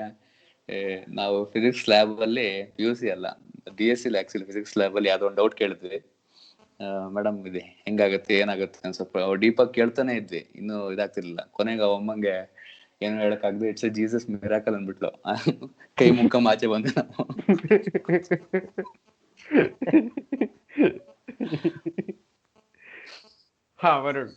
ಅದೇ ಹೇಳ್ತಿದ್ನಲ್ಲ, ಈಗ ಈ ತರ ಒಂದು ಸ್ಟಿಕ್ ಟು ಬೇಸಿಕ್ಸ್ ಅನ್ನೋದೇನಿದೆ ಅದು ಇಂಡಿಯಾಲ್ ಆಗ್ತಿಲ್ಲ. ಲೈಕ್ ನಾವ್ ಇವಾಗ ಏನೋ ಒಂದು, ಇವಾಗ ನನ್ನ ಫೀಲ್ಡ್ ಅಲ್ಲಿ ಹೇಳ್ಬೇಕಂದ್ರೆ ಫಿಸಿಕ್ಸ್ ವೆರಿ ಬೇಸಿಕ್ ಕೂಲಮ್ಸ್ ಲಾ ತಗೊಂಡ್ರೆ, ಇವಾಗ ಎಲೆಕ್ಟ್ರಾನ್ ಲೆವೆಲ್ ಅಲ್ಲಿ ಹೇಳ್ಕೊಡ್ತಾರೆ ಕೂಲಮ್ಸ್ ಲಾ, ಎಲೆಕ್ಟ್ರಾನ್ ಅಥವಾ ಚಾರ್ಜ್ ಲೆವೆಲ್ ಅಲ್ಲಿ. ಈಗ ನಾನು ಅದನ್ನ ಕಲಿಬೇಕಂದ್ರೆ ನನ್ಗೆ ಎಲೆಕ್ಟ್ರಾನ್ ಬಗ್ಗೆ ಪ್ರತಿಯೊಂದು ಗೊತ್ತಿರ್ಬೇಕು. ಒಂದ್ ಎಲೆಕ್ಟ್ರಾನ್ ಬಗ್ಗೆ 100% ತಿಳ್ಕೊಂಡ್ಮೇಲೆ ಡೆಫಿನೇಷನ್ಸ್ ಹೋಗ್ತೀವಿ. ಆ ಡೆಫಿನೇಷನ್ ನ ನಾವು ಪ್ರತಿಯೊಂದನ್ನು ಆ ಬೇಸಿಕ್ ಏನ್ ಕಲ್ತಿರ್ತೀವಿ ಎಲೆಕ್ಟ್ರಾನ್ ಬಗ್ಗೆ ಅದಕ್ಕೆ ಕನೆಕ್ಟ್ ಮಾಡ್ಕೊಳ್ತಾ ಇರ್ತೀವಿ ಪ್ರತಿಯೊಂದು ಡೆಫಿನೇಷನ್ ಕಲಿಯುವಾಗೂ. ಅದು ಇಲ್ಲಿ ತೈವಾನ್ ಅಲ್ಲಿ ನಡೆಯುತ್ತೆ. ಅಂಡ್ ಆ ಡೆಫಿನೇಷನ್ ಕಲ್ತ ಮೇಲೆ ನೆಕ್ಸ್ಟ್ ಅಪ್ಲಿಕೇಶನ್ ಹೋಗ್ತಾರೆ. ಈ ಅಪ್ಲಿಕೇಶನ್ ಹೋಗುವಾಗ again they stick to these definitions because they already know what an electron is. Physics ಅಲ್ಲಿ ಎಲೆಕ್ಟ್ರಾನ್ ಅಂದ್ರೆ ಒಂದು ಕ್ಲೌಡ್ ಅಂತಾರೆ, ಕೆಮಿಸ್ಟ್ರಿಯಲ್ಲಿ ಆರ್ಬೈಟಲ್ಸ್ ಅಲ್ಲಿ ಎಲೆಕ್ಟ್ರಾನ್ಸ್ ಇರುತ್ತೆ ಅಂತ ಡಿಫೈನ್ ಮಾಡ್ತಾರೆ. ಸೊ ಇದು ಎರಡು ಅಪ್ರೋಚ್ ಸ್ಟೂಡೆಂಟ್ಸ್ ಹೇಳ್ಕೊಟ್ಟು ಅದಾದ್ಮೇಲೆ ಡೆಫಿನೇಷನ್ ಗಳು ಏನೇನಿದೆ ಇದೆಲ್ಲ ಹೇಳ್ಕೊಟ್ಟು ಇದಾದ್ಮೇಲೆ ಅಪ್ಲಿಕೇಶನ್ ಬೇಸ್ಡ್ ಹೋಗ್ತಾರೆ. So whatever application they do they still stick to the basics. ಇದು ಎಜುಕೇಶನಲ್ ಅಪ್ರೋಚ್ ನಮ್ಮ ಇಂಡಿಯಾಲ್ ಮಿಸ್ಸಿಂಗ್ ಒಂದು. ಇನ್ನೊಂದು ರಿಸರ್ಚ್ ಅಪ್ರೋಚ್ ಏನು ಅಂತ ಹೇಳ್ತೀನಿ. ಈಗ ರಿಸರ್ಚ್ ಅಪ್ರೋಚ್ ಏನಂದ್ರೆ ಕೊಲಾಬರೇಷನ್ ಅನ್ನೋದು ಏನಂದ್ರೆ, ನಮ್ಮ ಲ್ಯಾಬ್ ಅಲ್ಲಿ ಒಂದು ವರ್ಕ್ ಮಾಡ್ತಿದ್ರೆ ಇವಾಗ ನನ್ನ ಹತ್ರ ಒಂದು ಎಕ್ವಿಪ್ಮೆಂಟ್ ಇದೆ, ಯಾವ್ದೋ ಒಂದು ಡಿವೈಸ್ ಇದೆ, ಬಟ್ ನನ್ನ ಹತ್ರ ಡಿವೈಸ್ಗೆ ಯೂಸ್ ಮಾಡೋ ಮೆಟೀರಿಯಲ್ ಇಲ್ಲ. ಸೊ ಈ ಮೆಟೀರಿಯಲ್ ನ ಇನ್ನೊಂದು ಲ್ಯಾಬ್ ಇಂದ ನಾನು ತರಬೇಕಾಗತ್ತೆ. ಈ ಕೊಲಾಬರೇಷನ್ ನಂದು ಏನಂದ್ರೆ, ಈ ಮೆಟೀರಿಯಲ್ ತರೋದಿಕ್ಕೆ ನಮ್ ಲ್ಯಾಬ್ ಅವರು ಅವ್ರ ಲ್ಯಾಬ್ ಅವರು 2 ಲ್ಯಾಬ್ ಕೊಲಾಬರೇಟ್ ಮಾಡ್ತೀವಿ. ಸೊ ನಾನು ಇವಾಗ ಇಲ್ಲಿ ಮಾಡ್ತಿರೋದು ಮೇಜರ್ಲಿ ಕೊಲಾಬರೇಷನ್ಸ್ ಅಲ್ಲೇನೆ. ನನ್ಗೊಂದು 3-4 ಲ್ಯಾಬ್ ಜೊತೆ ಕೊಲಾಬರೇಷನ್ ಅಲ್ಲಿ ಮಾಡ್ತಿದ್ದೀನಿ. ಸೊ ಇದು ಇಂಡಿಯಾಲ್ ಸ್ವಲ್ಪ ಮಿಸ್ಸಿಂಗ್. ನಮ್ಗೆ ಇಂಡಿಯಾಲಿ ಪ್ರೊಫೆಸರ್ಸ್ ಟೀಚರ್ಸೇ ಆಗ್ಲಿ ಸ್ವಲ್ಪ ಓಪನ್ ಮೈಂಡ್ ಇಟ್ಕೊಳ್ಬೇಕು ರಿಸರ್ಚ್ ಅಲ್ಲಿ. ಇದು ಇಂಡಿಯಾಲ್ ಸ್ವಲ್ಪ ಆಗ್ತಿಲ್ಲ. ಪ್ರೊಬಬ್ಲಿ IAS ಇಲ್ಲಿ ಇರ್ಬೋದು, ಇವಾಗ ಸುಜಿತ್ ಇರೋ ಜಾಗದಲ್ಲಿ ಖಂಡಿತ ಇರುತ್ತೆ because it's a big institution. But IISc ಒಂದೇ ಕಡೆ ಇದ್ರೆ ಸಾಲದು. ನಮ್ಮ ಸ್ಟೇಟ್ ಯೂನಿವರ್ಸಿಟಿಗಳಲ್ಲಿ ಏನಿದೆ ಇಲ್ಲೂ ಕೂಡ ರಿಸರ್ಚ್ ಮೇಲೆ ಇನ್ನೂ ಸ್ವಲ್ಪ ದುಡ್ಡು ಹಾಕ್ಬೇಕು, ಮತ್ತೆ ಈ ಕೊಲಾಬರೇಷನ್ಸ್ಗೆ ಓಪನ್ ಮೈಂಡ್ ಇಟ್ಕೊಳ್ಬೇಕು. ಸೊ ತೈವಾನ್ ಅಲ್ಲಿ ಏನಾಗ್ತಿದೆ ಅಂದ್ರೆ, ತುಂಬಾ ಸಣ್ಣ ದೇಶ, ಒಂದು 2 ಕೋಟಿ 2 ಕೋಟಿನೂ ಇಲ್ಲ ಅನ್ಕೋತೀನಿ ಪಾಪ್ಯುಲೇಷನ್, ನಾನು ಚೆಕ್ ಮಾಡಿಲ್ಲ ಮರ್ತೋಯ್ತು. ಸೊ ಈ 2 ಕೋಟಿ ಜನಗಳಲ್ಲಿ ತುಂಬಾ ಪಬ್ಲಿಕೇಶನ್ಸ್ ಬರ್ತಿದೆ, ರಿಸರ್ಚ್ ಮೇಲೆ ದುಡ್ಡು ಹಾಕ್ತಿದ್ದಾರೆ. ಸೊ ಇವಾಗ ಏನಾಗತ್ತೆ ಅಂದ್ರೆ, ನಾವು ರಿಸರ್ಚ್ ಮೇಲೆ ದುಡ್ಡು ಹಾಕಿದ್ರೆ ಅದು ಪ್ರಾಡಕ್ಟ್ ಏನೇ ಮಾಡ್ತೀವಿ ನಾವು, ಪಬ್ಲಿಕೇಶನ್ ಅವ್ರ ಪ್ರಾಡಕ್ಟ್ ವಾಟ್ ಎವರ್, ಏನೇ ಮಾಡ್ತೀವಿ ಟೆಕ್ನಾಲಜಿ ಓನರ್ಸ್ ಆಗಿರ್ತೀವಿ ನಾವು. ಇಂಡಿಯಾಲಿ ಬರೀ ಇಂಡಸ್ಟ್ರಿ ವೈಸ್ ನೋಡ್ತಿದ್ದಾರೆ. ಈ ಇಂಡಸ್ಟ್ರಿ ವೈಸ್ ನೋಡಿದ್ರೆ ಎಸ್ ನಮ್ಗೆ ದುಡ್ಡು ಬರುತ್ತೆ, ಮಾಸ್ ಪ್ರೊಡಕ್ಷನ್ ಮಾಡ್ತೀವಿ, ಬಟ್ ಮಾಸ್ ಪ್ರೊಡಕ್ಷನ್ ಒಂದರಿಂದ ನಾವು ಟೆಕ್ನಾಲಜಿ ಓನರ್ಸ್ ಆಗಿರಲ್ಲ. ಈಗ ಫಾರ್ ಎಕ್ಸಾಂಪಲ್ ಇಲ್ಲಿ ಒಂದ್ ಲೇಸರ್ ಮಾಡ್ತಾರೆ ಅಂದ್ರೆ ಈಗ 25 lakh rupeesಗೆ ಒಂದ್ ಲೇಸರ್ ಮಾಡ್ತಿದ್ದಾರೆ ಅಂತ ಕನ್ಸಿಡರ್ ಮಾಡೋಣ. ಅದಕ್ಕೆ ಅವ್ರು ಖರ್ಚು ಮಾಡೋ ದುಡ್ಡು 1 lakh rupees ಅಷ್ಟೇ. ಇನ್ನ 24 lakh rupees ಏನಿದೆ ಅದು ಅವ್ರ ಟೆಕ್ನಾಲಜಿ ಓನ್ ಮಾಡ್ತಿರೋದಕ್ಕೆ ನಾವು ಪೇ ಮಾಡ್ಬೇಕಾಗಿರೋ ಮನಿ. ವೇರಾಸ್ ಇಂಡಿಯಾಲಿ ಒಂದು ಸಣ್ಣ ಪ್ರಾಫಿಟ್ ಮಾರ್ಜಿನ್ ಇಟ್ಕೊಂಡು ಮಾಸ್ ಪ್ರೊಡಕ್ಷನ್ ಮಾಡ್ತಿದ್ದಾರೆ. ಇದು ಲಾಭ ಇದೆ ಇಲ್ಲ ಅಂತಲ್ಲ, ಬಟ್ ನಮ್ಮಲ್ಲಿ ನಮ್ಗಿರೋ ಪಾಪ್ಯುಲೇಷನ್ಗೆ ಅಷ್ಟು ಜನನ್ನು ರಿಸರ್ಚ್ಗೆ ಹಾಕಿದ್ರೆ just think how much money we can make as A country. ಹೌದು ಹೌದು ಹೌದು. ಇದೇನಾಗ್ತಿದೆ ಅಂದ್ರೆ ಇಲ್ಲಿ ಕೊಲಾಬ್ರೇಷನ್ಸ್ ಮಾಡ್ತಾರೆ, ಪ್ರತಿ ಲ್ಯಾಬ್ ಅಲ್ಲೂ ಓಪನ್ ಇರ್ತಾರೆ. ನಿನ್ ಲ್ಯಾಬ್ ನನ್ ಜೊತೆ ವರ್ಕ್ ಮಾಡ್ತೀಯಾ, ಮಾಡುವ, ನಾವು ನಿಮ್ ಜೊತೆ ವರ್ಕ್ ಮಾಡ್ತೀವಿ. ಪಬ್ಲಿಕೇಶನ್ ಅಲ್ಲಿ ಇಬ್ಬರಿಗೂ ಆಥರ್ಶಿಪ್ ಸಿಗತ್ತೆ. ಸೊ ಇಲ್ಲಿ ತುಂಬಾ ಓಪನ್ ಮೈಂಡ್ ಇದೆ. ಇವಾಗ ಯಾರನ್ನೋ ಸಡನ್ ಆಗಿ ನಾನು ಅಪ್ರೋಚ್ ಮಾಡಿದೆ ಅಂದ್ರೆ ನನ್ ಗೈಡಿಗೆ ಕೋಪ ಬರಲ್ಲ ಇಲ್ಲಿ. ನಾನು ಅಪ್ರೋಚ್ ಮಾಡಕ್ಕೆ ಫ್ರೀಡಮ್ ಕೊಡ್ತಾರೆ. ಮತ್ತೆ ನನ್ಗೆ ಎಲ್ಲೇ ಹೋಗ್ಬೇಕಂದ್ರೂ ಕೂಡ ನನ್ಗೆ ಟಿಕೆಟ್ ಪ್ರೈಸ್ ಏನಿದೆ ಇದೆಲ್ಲ ಕವರ್ ಮಾಡ್ತಾರೆ.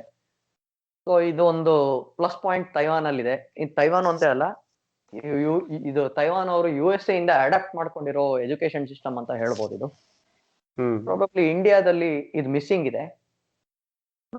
Let's see if our future generation can adapt this. Very good point. So Sujith, ನಿನಗೆ ಕೊನೆಯ ಪ್ರಶ್ನೆ. ನೀನು ಥಿಯೇಟರ್ ಅಲ್ಲೂ ಇದ್ಯಾ, ಸೊ ಆ ಒಂದು ಜರ್ನಿಯನ್ನ ನಮ್ಮ ಲಿಸ್ನರ್ಸಿಗೆ ಸ್ವಲ್ಪ ಹೇಳ್ತೀಯಾ? ಹೇಗೆ ಶುರು ಆಯ್ತು, ಹೇಗೆ ನಡೀತಾ ಇದೆ? ಆಗ್ಲೇ ಒಂದ್ ಸ್ವಲ್ಪ ಬ್ರೀಫ್ ಆಗಿ ಹೇಳಿದೆ, ಬಟ್ ಯಾವ ರಂಗತಂಡದ ಜೊತೆ ಇದೆಯಾ, ಆ ತರ ಒಂದ್ ಸ್ವಲ್ಪ ನಮ್ಗೆ ಡೀಟೇಲ್ಸ್ ಹೇಳ್ತೀಯಾ? ಆಕ್ಚುಲಿ BSc ಇರ್ಬೇಕಾದ್ರೆ ಜಾಯ್ನ್ ಆಗಿದ್ದು. ಅದಕ್ಕೂ ಮುಂಚೆ ನಾನು ಅಷ್ಟೊಂದು ನಾಟಕ ಗಿಟ್ಕ ನೋಡ್ತಿರ್ಲಿಲ್ಲ. ನಮ್ಮ ಅಕ್ಕ ತಾಯಿ ಎಲ್ಲ ಸುಮಾರು ನಾಟಕ ನೋಡೋರು. ಇಲ್ಲಿ ರಂಗಶಂಕರದಲ್ಲಿ ವಾಸ್ಪ್ ಅಂತ ಒಂದು ರಂಗತಂಡ ಇದೆ, VASP ಬೆಂಗಳೂರಿಂದು. ಸೊ ಅವ್ರದ್ದೊಂದು ಸಂಜೆ ಹಾಡು ಅಂತ ಒಂದು ನಾಟಕ ಆಯ್ತು. ಅದನ್ನ ನಮ್ಮ ಅಕ್ಕ ನೋಡಿದ್ಲು, ಅವಳಿಗೆ ತುಂಬಾ ಇಷ್ಟ ಆಯ್ತು. ಅವಳು ಟೀಮ್ ಜಾಯ್ನ್ ಆಗ್ಬೇಕು ಅಂತ ಹೇಳ್ಬಿಟ್ಟು ಕೇಳಿದ್ರು. ಓಕೆ ಬನ್ನಿ ಅಂತ ಹೇಳಿದ್ರು ಅವರು ಮುಖ್ಯಸ್ಥರು. ಸೊ ಅವಳನ್ ಬಿಡಕ್ಕೆ ಅಂತ ಹೋಗಿದ್ ನಾನು. ಆಮೇಲೆ ಅಲ್ಲೆಲ್ಲ ವಾತಾವರಣ ನೋಡ್ದೆ, ಸುಮಾರು ಜನ ಇದ್ರು. ಅಲ್ಲೆಲ್ಲ ಸರ್ಕಲ್ ಅಲ್ಲಿ ಕೂತು ಹರಟೆ ಹೊಡಿಯೋದು ಅದೆಲ್ಲ ಆಯ್ತು. ಸೊ ನಾನು ಜಾಯ್ನ್ ಆದೆ.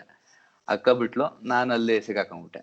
ಸೊ ಅಲ್ಲಿ BSc ಸೆಕೆಂಡ್ ಇಯರ್ ಅಲ್ಲಿ ಸುದ್ದಿ ಇದು ಸುದ್ದಿ ಅಂತ ಒಂದು ನಾಟಕ ಇತ್ತು, ಅದರಲ್ಲಿ ಪಾರ್ಟ್ ಮಾಡಿದೆ. ಗಣೇಶ್ ಶೆಣೈ ಅವರು ಡೈರೆಕ್ಟ್ ಮಾಡಿರೋದು, ವಾಸ್ಪಿಂದು. ಸೊ ಅದೊಂದು 15-20 ಶೋಸ್ ಆಯ್ತು ಮೈಸೂರು ಬೆಂಗಳೂರಲ್ಲೆಲ್ಲ. ಮೇಜರ್ ರಂಗಶಂಕರಲ್ಲೇ ಆಗಿರೋದು. ಸೊ ಅದಾದ್ಮೇಲೆ ಮಣಿಪಾಲಿಗೆ ಬಂದೆ. ಮಣಿಪಾಲಲ್ಲೂ ನನಗೆ ಇಲ್ಲಿ MCH ಥಿಯೇಟರ್ ಕ್ಲಬ್ ಅಂತ ಇದೆ. ಸೊ ಅಲ್ಲಿ ಒಂದು ಆಡಿಷನ್ ಇತ್ತು, ಅಲ್ಲಿ ಹೋದೆ, ಅಲ್ಲಿ ಸೆಲೆಕ್ಟ್ ಆದೆ. ಅದೊಂದು English play. So English play ಅಲ್ಲಿ ಮಾಡಿದೆ. ಒಂದ್ ಶೋ ಆಯ್ತು, ಚೆನ್ನಾಗಾಯ್ತು. ಸುಜಿತ್ ಮಾತಾಡ್ಬೇಕಾದ್ರೆ ಅವನು ಥಿಯೇಟರ್ ಜರ್ನಿ ಬಗ್ಗೆ ಹೇಳ್ದ. ನೀನು ವೀಣೆ ಕಲ್ತಿದ್ಯಾ, ಸೊ ಆ ಒಂದು ಸಂಗೀತದ ಜರ್ನಿ ಹೇಗಿದೆ ನಿಂದು, ಹೇಗ್ ಶುರು ಆಯ್ತು? ಇದೇ ನನ್ನ ಕಡೆಯಿಂದ ನಿನ್ಗೆ ಕೊನೆಯ ಪ್ರಶ್ನೆ. ಸೊ ಈಗ ನಾನು ಫಸ್ಟ್ ಪುಷ್ಪ ರಂಗರಾಜನ್ ಅಂತ ಒಬ್ರ ಹತ್ರ ವೀಣೆ ಕಲಿತಿದ್ದೆ. ಅದಾದ್ಮೇಲೆ ನನ್ ಜೂನಿಯರ್ ಮುಗಿದ್ಮೇಲೆ ಅವರೇ ಬೇರೆಯವ್ರ ಹತ್ರ ಹೋಗಿ ಸೇರು ಅಂತ ಹೇಳಿ ಇನ್ನೊಬ್ರು ಸುಪರ್ಣ ರವಿಶಂಕರ್ ಅಂತ ಅವ್ರ ಹತ್ರ ನಾನು ಸೀನಿಯರ್ ಮುಗಿಸ್ದೆ. ಇದು ನಂದು ಜಾಸ್ತಿ ಬೇಸಿಕ್ ಕಲ್ತಿದ್ದಿ ಇದೆರಡು ಕಡೆ ನಾನು. ಬಟ್ ಅವರು ಕೂಡ ವಿದ್ವತ್ತಿಗೆ ಇನ್ನೂ ಒಳ್ಳೆ ಸಂಗೀತಗಾರರ ಹತ್ರ ಕಲಿ ಅಂತ ಹೇಳಿದ್ರು.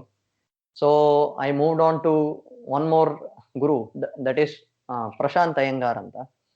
ನಮ್ ಗುರುಗಳು ಏನಂದ್ರೆ ನಮ್ಗೊಂಥರ ದೇವ್ರಿದ್ದಂಗೆ. ಅವರು ಟೆಕ್ನಿಕಲಿ ಎಲ್ಲಾ ತರನು ಗೈಡ್ ಮಾಡ್ತಾರ ಅವರು. ಇವಾಗ ಅವ್ರಿಗೆ ಸಬ್ಜೆಕ್ಟ್, ಈಗ ಸೈನ್ಸ್ ಬಗ್ಗೆ ಕೇಳಿದ್ರೆ ಸೈನ್ಸ್ ಬಗ್ಗೆ ಹೇಳ್ತಾರೆ, ಫಿಸಿಕ್ಸ್ ಬಗ್ಗೆ ಕೇಳಿದ್ರೆ ಫಿಸಿಕ್ಸ್ ಹೇಳ್ತಾರೆ. ಸೊ ಆತರ ಗುರು. ಹಿ ಟ್ರೈನ್ ಮಿ ಎ ಲಾಟ್. ನನ್ಗೆ ವೀಣೆಲಾಗ್ಲಿ ಅಥವಾ ಸೈನ್ಸ್ ಅಲ್ಲಿ ಹೆಂಗ್ ಅಪ್ರೋಚ್ ಮಾಡಬೇಕು ಅನ್ನೋದ್ರಲ್ಲಾಗ್ಲಿ ಎಲ್ಲದ್ರಲ್ಲೂ ಟ್ರೈನ್ ಮಾಡಿದ್ರು. ಅಂಡ್ ಈಗ ವೀಣೆ ಮತ್ತೆ ರಿಸರ್ಚ್ ಹೆಂಗ್ ಒಟ್ಟಿಗೆ ನಡೆಸ್ತೀಯಾ ಅಂತ ಕೇಳ್ತಾರೆ ತುಂಬಾ ಜನ. What I say is, research ನಾನು ಅವಾಗ್ಲೇ ಹೇಳ್ದಂಗೆ 24 hours ಮಾಡಲ್ಲ. ಪ್ರಾಬಬ್ಲಿ ವೀಕ್ಲಿ 5 days ರಿಸರ್ಚ್ ಮಾಡಿದ್ರೆ ಇನ್ನೊಂದು 2 days ನನ್ಗೆ ಕಂಪ್ಲೀಟ್ಲಿ ಟೈಮ್ ಇರತ್ತೆ. ಸೊ ಈ ಟೈಮಲ್ಲಿ ವೀಣೆ ನೋಡ್ಸ್ಕೊಳ್ತೀನಿ. ಅಂಡ್ ನಾನು ಸುಮಾರು ಕಚೇರಿಗಳು ಕೂಡ ಕೊಟ್ಟಿದ್ದೀನಿ.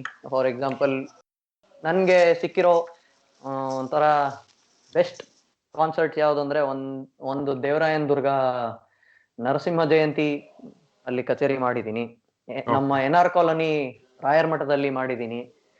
ಆಮೇಲೆ ಮೈಸೂರ್ ದಸರಾ ಕಲಾ ಮಂದಿರದಲ್ಲಿ ಅಹೋಬಿಲದಲ್ಲಿ ಈ ತರ ಸುಮಾರು ಕಡೆ ಕಚೇರಿ ಮಾಡಿದೀನಿ ನಾನು ಕೂಡ. ಅಂಡ್ ಶ್ರೀರಂಗಪಟ್ಟಣದಲ್ಲೂ ಕೂಡ ಪರ್ಫಾರ್ಮ್ ಮಾಡಿದೀನಿ. ಅಲ್ಲಿ ನಮ್ಮ ಗುರುಗಳು ಅಂಡರ್ ಪರ್ಫಾರ್ಮ್ ಮಾಡಿದ್ದೆ ನಾನು ಅವ್ರ ಜೊತೆ. ಸೊ ಸುಮಾರು ಕಚೇರಿ ಮಾಡಿದೀನಿ, ಬಟ್ ನಾನು ತುಂಬಾ ದೊಡ್ಡ ಆರ್ಟಿಸ್ಟ್ ಎಲ್ಲ ಅಲ್ಲ, ತಕ್ಕ ಮಟ್ಟಕ್ಕೆ ಕಲ್ತಿದ್ದೀನಿ ಅಷ್ಟೇ ವೀಣೆನ. ಇಬ್ರಿಗೂ ಧನ್ಯವಾದಗಳು ನಮ್ಮ ಒಂದು ಪಾಡ್ಕಾಸ್ಟಿಗೆ ಬಂದಿದ್ದಕ್ಕೆ. ಬಹಳಷ್ಟು ವಿಚಾರಗಳ ಬಗ್ಗೆ ಮಾತಾಡಿದ್ವಿ ಅಂಡ್ ತುಂಬಾ ಇನ್ಸೈಟ್ಫುಲ್ ಆಗಿತ್ತು ಈ ಒಂದು ಎಪಿಸೋಡು. ಹೀಗೆ ನಮ್ಮ ಮುಂದಿನ ಪಾಡ್ಕಾಸ್ಟ್ ಸೀರೀಸ್ ಅನ್ನು ಕೇಳಿಸ್ಕೊಳ್ತಾ ಇರಿ. ಖಂಡಿತ. ನಿಂದು ಹಳೆ ಪಾಡ್ಕಾಸ್ಟ್ ಎಲ್ಲ ಕೇಳಿದೀವಿ ನಾವು, ನನ್ಗೆ ತುಂಬಾ ಖುಷಿ ಆಯ್ತು. ಧನ್ಯವಾದಗಳು. ಸೊ ಇಷ್ಟೊತ್ತು ನೀವು ಕೇಳಿದ್ರಿ ನಮ್ಮ ಹೊಂಗೆ ಮರದಡಿ ಪಾಡ್ಕಾಸ್ಟ್ ನ 7ನೇ ಎಪಿಸೋಡನ್ನ. ನಾವು ಮತ್ತೆ ಇದೇ ತರ ಇನ್ನೊಂದು ವಿಚಾರದೊಂದಿಗೆ ನಿಮ್ಮ ಮುಂದೆ ಬರ್ತೀವಿ. ನೀವು ನಮ್ಮ ಅನಾಹತ ಆರ್ಗ್ ಚಾನೆಲ್ ಅನ್ನ ಯೂಟ್ಯೂಬ್ ನಲ್ಲಿ ಸಬ್ಸ್ಕ್ರೈಬ್ ಮಾಡಿ, ಹಾಗೂ ನಮ್ಮ ಪಾಡ್ಕಾಸ್ಟ್ ಅನ್ನ Spotify, YouTube, Google podcast, iTunes ಹಾಗೂ ಜಿಯೋ7 ಹಾಗೆ ಬಹಳಷ್ಟು ಪಾಡ್ಕಾಸ್ಟಿಂಗ್ ಪ್ಲಾಟ್ಫಾರ್ಮ್ಸ್ ಅಲ್ಲಿ ಲಭ್ಯವಿದೆ. ದಯವಿಟ್ಟು ಕೇಳಿ, ನಮ್ಮ ಎಲ್ಲ ಎಪಿಸೋಡ್ಸ್ ಅನ್ನು ಕೇಳಿ, ಹಾಗೂ ಇವತ್ತಿನ ಎಪಿಸೋಡ್ ಅನ್ನ ನಿಮ್ಮ ಫ್ರೆಂಡ್ಸ್ಗಳ ಜೊತೆ ಶೇರ್ ಮಾಡಿ, ನಿಮ್ಮ ಫ್ಯಾಮಿಲಿ ಜೊತೆ ಇದನ್ನು ಹಂಚ್ಕೊಳ್ಳಿ. ಥ್ಯಾಂಕ್ ಯು, ಧನ್ಯವಾದಗಳು.